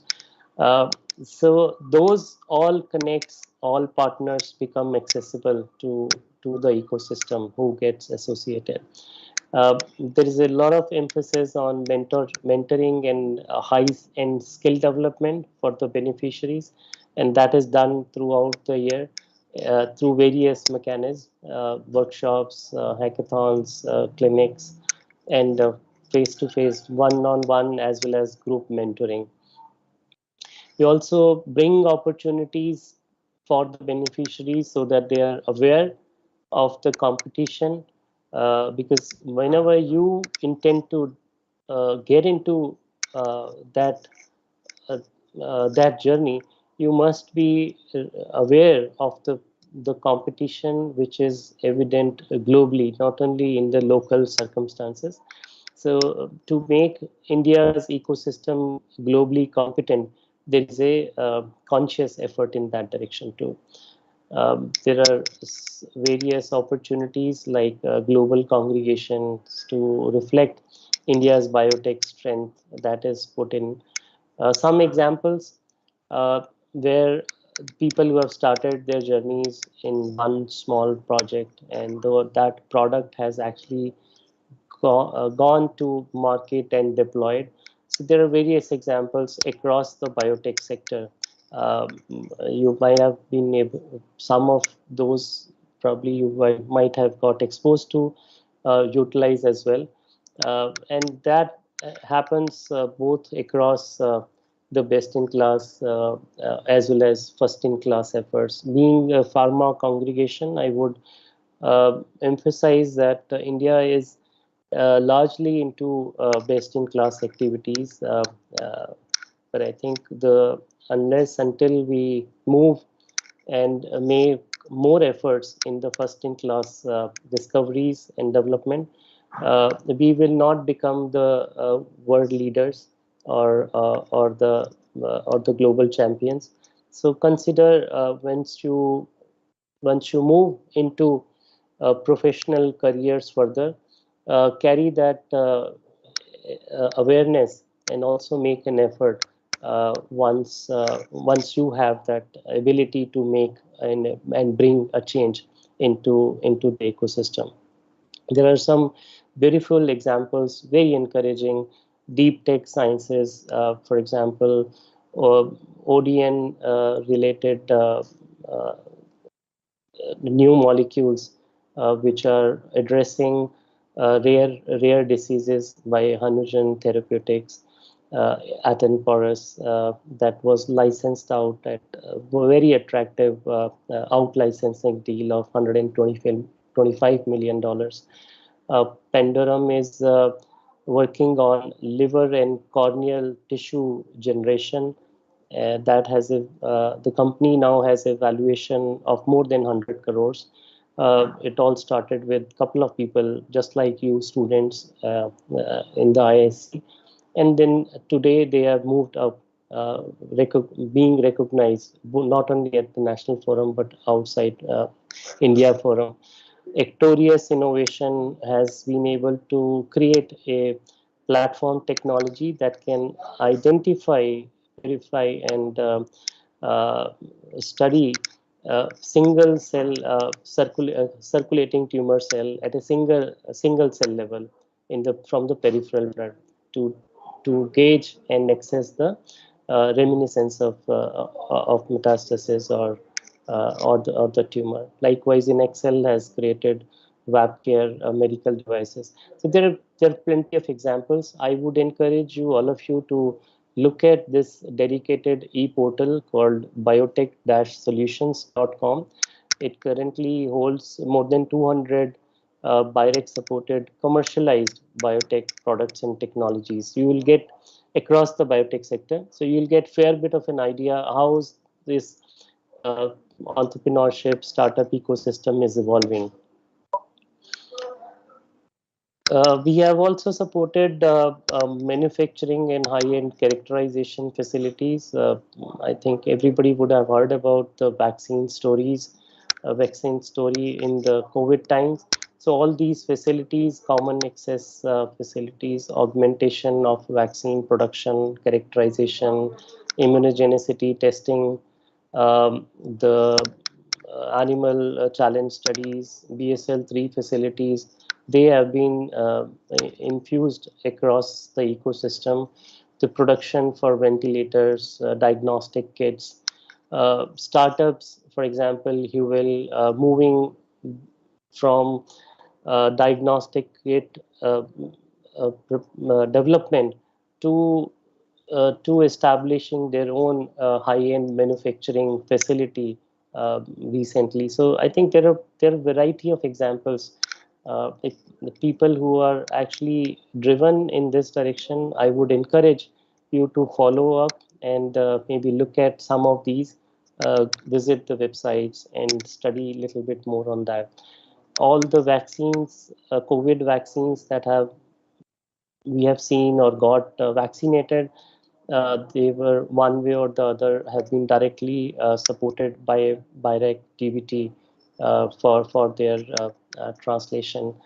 Many examples from diagnostic kits, I gave you a couple, ventilators or monitoring devices, remote consultation, PPE kits, there were drug repurposing. So quite a bit of element of activities that had happened that got supported and have been deployed in the market by startups, entrepreneurs, and this includes many from faculty entrepreneurs as well that has translated and successfully deployed. Yeah. Um, yeah, I would, this would be my last slide. I would stop after this. I think this is my request to all the people, both students, faculty who are listening to this webinar. We all understand that academia has a strength in certain areas. It is a center for technical knowledge creation, generation, as well as dissemination. We have access to I'm not saying Naiper Raebareli, but in general, access to high-end central instrumentation facility. You can engage with hospitals, public, private sectors. There's a constant inflow of students from across the country, cream of the talent that comes in. You train every year a batch of students, and it continues, right? It goes on. Uh, now, my submission or my request to the faculty and students, kindly encourage visits to, under the curriculum there is provision that industry visits are there. I would encourage you to start considering visit to incubators, because that houses smaller industries. These startups are fall under SMEs, and these are smaller units of companies. So visit them and see how these things are done at that level. allow your thesis or dissertation problem statement that can either get converted into a startup after finishing. And there is one particular, um, uh, we have created Sitare as one of the schemes that promotes this. Those students who are picking up problems that can end up into a startup, they can get funded, and there is a fellowship of 50,000, 30,000 per year with a grant amount to work with a startup or an incubator that would help you in getting that awareness and orientation towards that. Uh, the problem statement, as I said, one can keep in mind if some percentage of the problems are selected which have entrepreneurial bent of mind. Of course, not the entire academia needs to convert into entrepreneur or startups, but I think some aspect can be considered. Uh, just like we had this today's seminar, would urge every faculty member to engage with at least one or two industries at an individual level to create projects, joint projects with industry. So that will help the associated students, your UG, PG, and PhD students or post PhD. They will align and power up that orientation and would be a great help for their career growth in future. The syllabus, if you can include relevance and significance as well as awareness, what is market competitive analysis, unmet need identification, what is in licensing, out licensing, orientation towards R&D. These are elements when the students go into the industry would find a miss and may be helpful. And of course, the new education policy promotes faculty entrepreneurship in a huge way. So kindly keep that in mind, and there are opportunities. BIREC is one dedicated agency to support innovation for the biotech sector. Likewise, there are other ministries, departments who also support endeavors for R&D. So there are quite a bit of enabling efforts, both at public uh, as well as private sector. So maybe make use of that. I would encourage all of you to do so, and that would actually shape up the next level of uh, a, a a a pool base of the pyramid of innovation. Let's say if we have an innovation pyramid, consider this as a base of the pyramid, and once you succeed the translation and you keep adding, going up the value ladder, and the products, your success becomes the recognition of the ecosystem success. Okay, I'll stop here, Rakesh. Here, thank you. Thank you for the enlightening talk and telling us about the opportunities that are being extended by BIREC for students as well as faculties. Thanks a lot for sharing these things with us.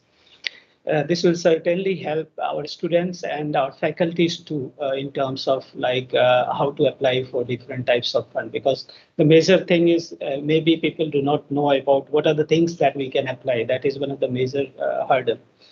So thanks for that. And thanks for telling us about the examples which you have shown. I have a short questions on your presentation. Like in your data, you have shown that 53% of funds have been allotted for diagnostics and medical devices. So is it like focus area somewhere of BIREC, or how that comes? Means that's a point that came in my mind. So the distribution of, it's not a focus area. So this is a uh, outcome of the proposals that we have received and funded. So about 50 to 60% of the total portfolio that we have supported so far, that falls into this segment. This includes diagnostics, medical devices, pharma, biopharma, the healthcare segment, and life sciences. Okay, okay. And another thing, like as you said during your presentation, that students can be allotted for some project in the incubation centers. If, let's say, for example, if a faculty or a student is interested to do his own idea, work on his own idea in an incubator of BIRAC. So how can we apply for that? Can we apply through online, or how is that? So all incubation centers are open access, common facilities, common for capacity development as well as human resource development. So the students, entrepreneurs, faculty, any stakeholder, they can reach out to these incubation centers. We have 60 incubation centers and 10 pre-incubation centers across the country. These get more are getting added. So the details are there on BIRAC's website, as well as any of these incubation center also have their individual website, and there is contact details of the person. You can walk in, okay. and anybody can walk in, connect to them. There is dedicated incubation manager, CEOs. They would be very happy to answer your queries. Even if you walk down with a very simple looking query, concern, or curiosity, you just go speak to them, understand the system. They would be happy to share and give you an orientation and answer the questions. And probably, and so one more thing I would like to say is that incubation centers are the focal point. Right. For example, if BIRAC is coming out with a new opportunity, we would of course spread out and becomes like we share that information all over India. But mostly this gets diffused out through the incubation centers. So these get channelized. So incubation centers are the focal point for not only single opportunity but all possible opportunities. They keep a tab also. They're the most current, and anybody reaching out, they will be happy to share and share the details. Okay. So that's a very good and valued suggestion that we should visit those incubation centers to know what is going on there and how they can help us in terms of students project or in terms of some idea developing into a product. Thank you for extending all these talks to us. Any questions from the audience to Dr. Diwan? He would be happy to answer. From students or from faculties at Raebareli. I think Dr. Nimesh is going to ask something. Yeah, sure. Yeah. Thank you, Rakesh sir. So first of all, Manish sir, hope you're doing well. So long time no see. So I have a short question in connection with what Rakesh was asking. So this was regarding, so let's say from the industry point of view, because to be frank, I am mostly been in the industry. So if a student wants to get into an industry, so does BIRAC support anything like that? I mean, we know I get a lot of people from BCIL trainees and all those things. So is that a part of BIRAC, or is something, if you can just let us know? Yeah. Yeah, sure. So BCIL is one such provision that has been created through Department of Biotechnology, which is our parent department, that provides fellowship for the trainee who is inducted in the industry. So that's one specific arrangement. BIRAC directly doesn't provide fellowship or directly ask any industry to pick up somebody. Conventionally, that has been the case, that students try to reach out to industry for internship or fellowship, for the trainings. The industry footprint in India is not very large. Not all industries are doing R&D, and R&D, as we all understand, is very cost intensive. So they would not be happy to share their resources, reagents, access to the validated QA qualified instruments, to students who are not trained as yet. So they can be, few of them allow you, but be observers. Instead, I am suggesting that also keep an option to access to startups So each of these incubators would have a varying number, maybe 25 to 60, 70 startups seeded in the incubation center. So you imagine those many number of new opportunities, even for one single incubator, right? So they will be happy to have young students doing little bit small defined activities as any industry would have wanted. Nimesh, we do not have direct infusement for fellowships for the students, but through the various funding schemes, the provisions, if availed, they become more tuned, not only to create their own industry, because we create job creators rather than job seekers. But in tandem, they can still be industry ready if they tread that path. Thanks. Thank you, sir. Thanks, sir. Any other questions from any of the audience?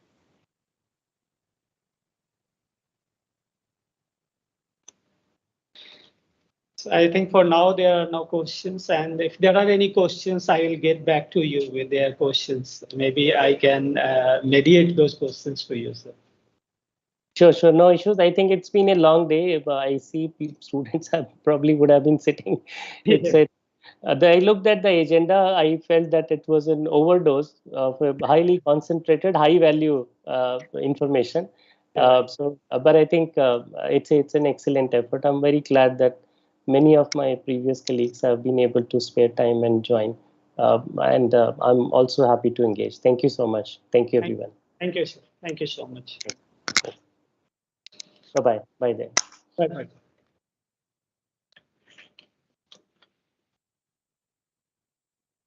So I think we have come to end of the session for the day. And before closing, I need to conclude. So thanks to all the participants who has participated, and I would do it formally with concluding remarks. So respected directors, sir, distinguished guests, and invited speakers from the industries and public sector organization, participants and colleagues from Raebareli and other institutes, and dear students.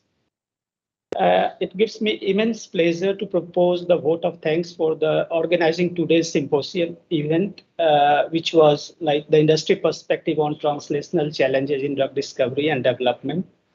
We listened to the valued talks delivered by eminent industry experts and got an opportunity to learn about the industry quest to get the right target with the right efficacy, safety, and evaluating them in right patients with right commercial potential. And the challenges faced by pharma companies in this quest were shared by them. What are the challenges associated with it?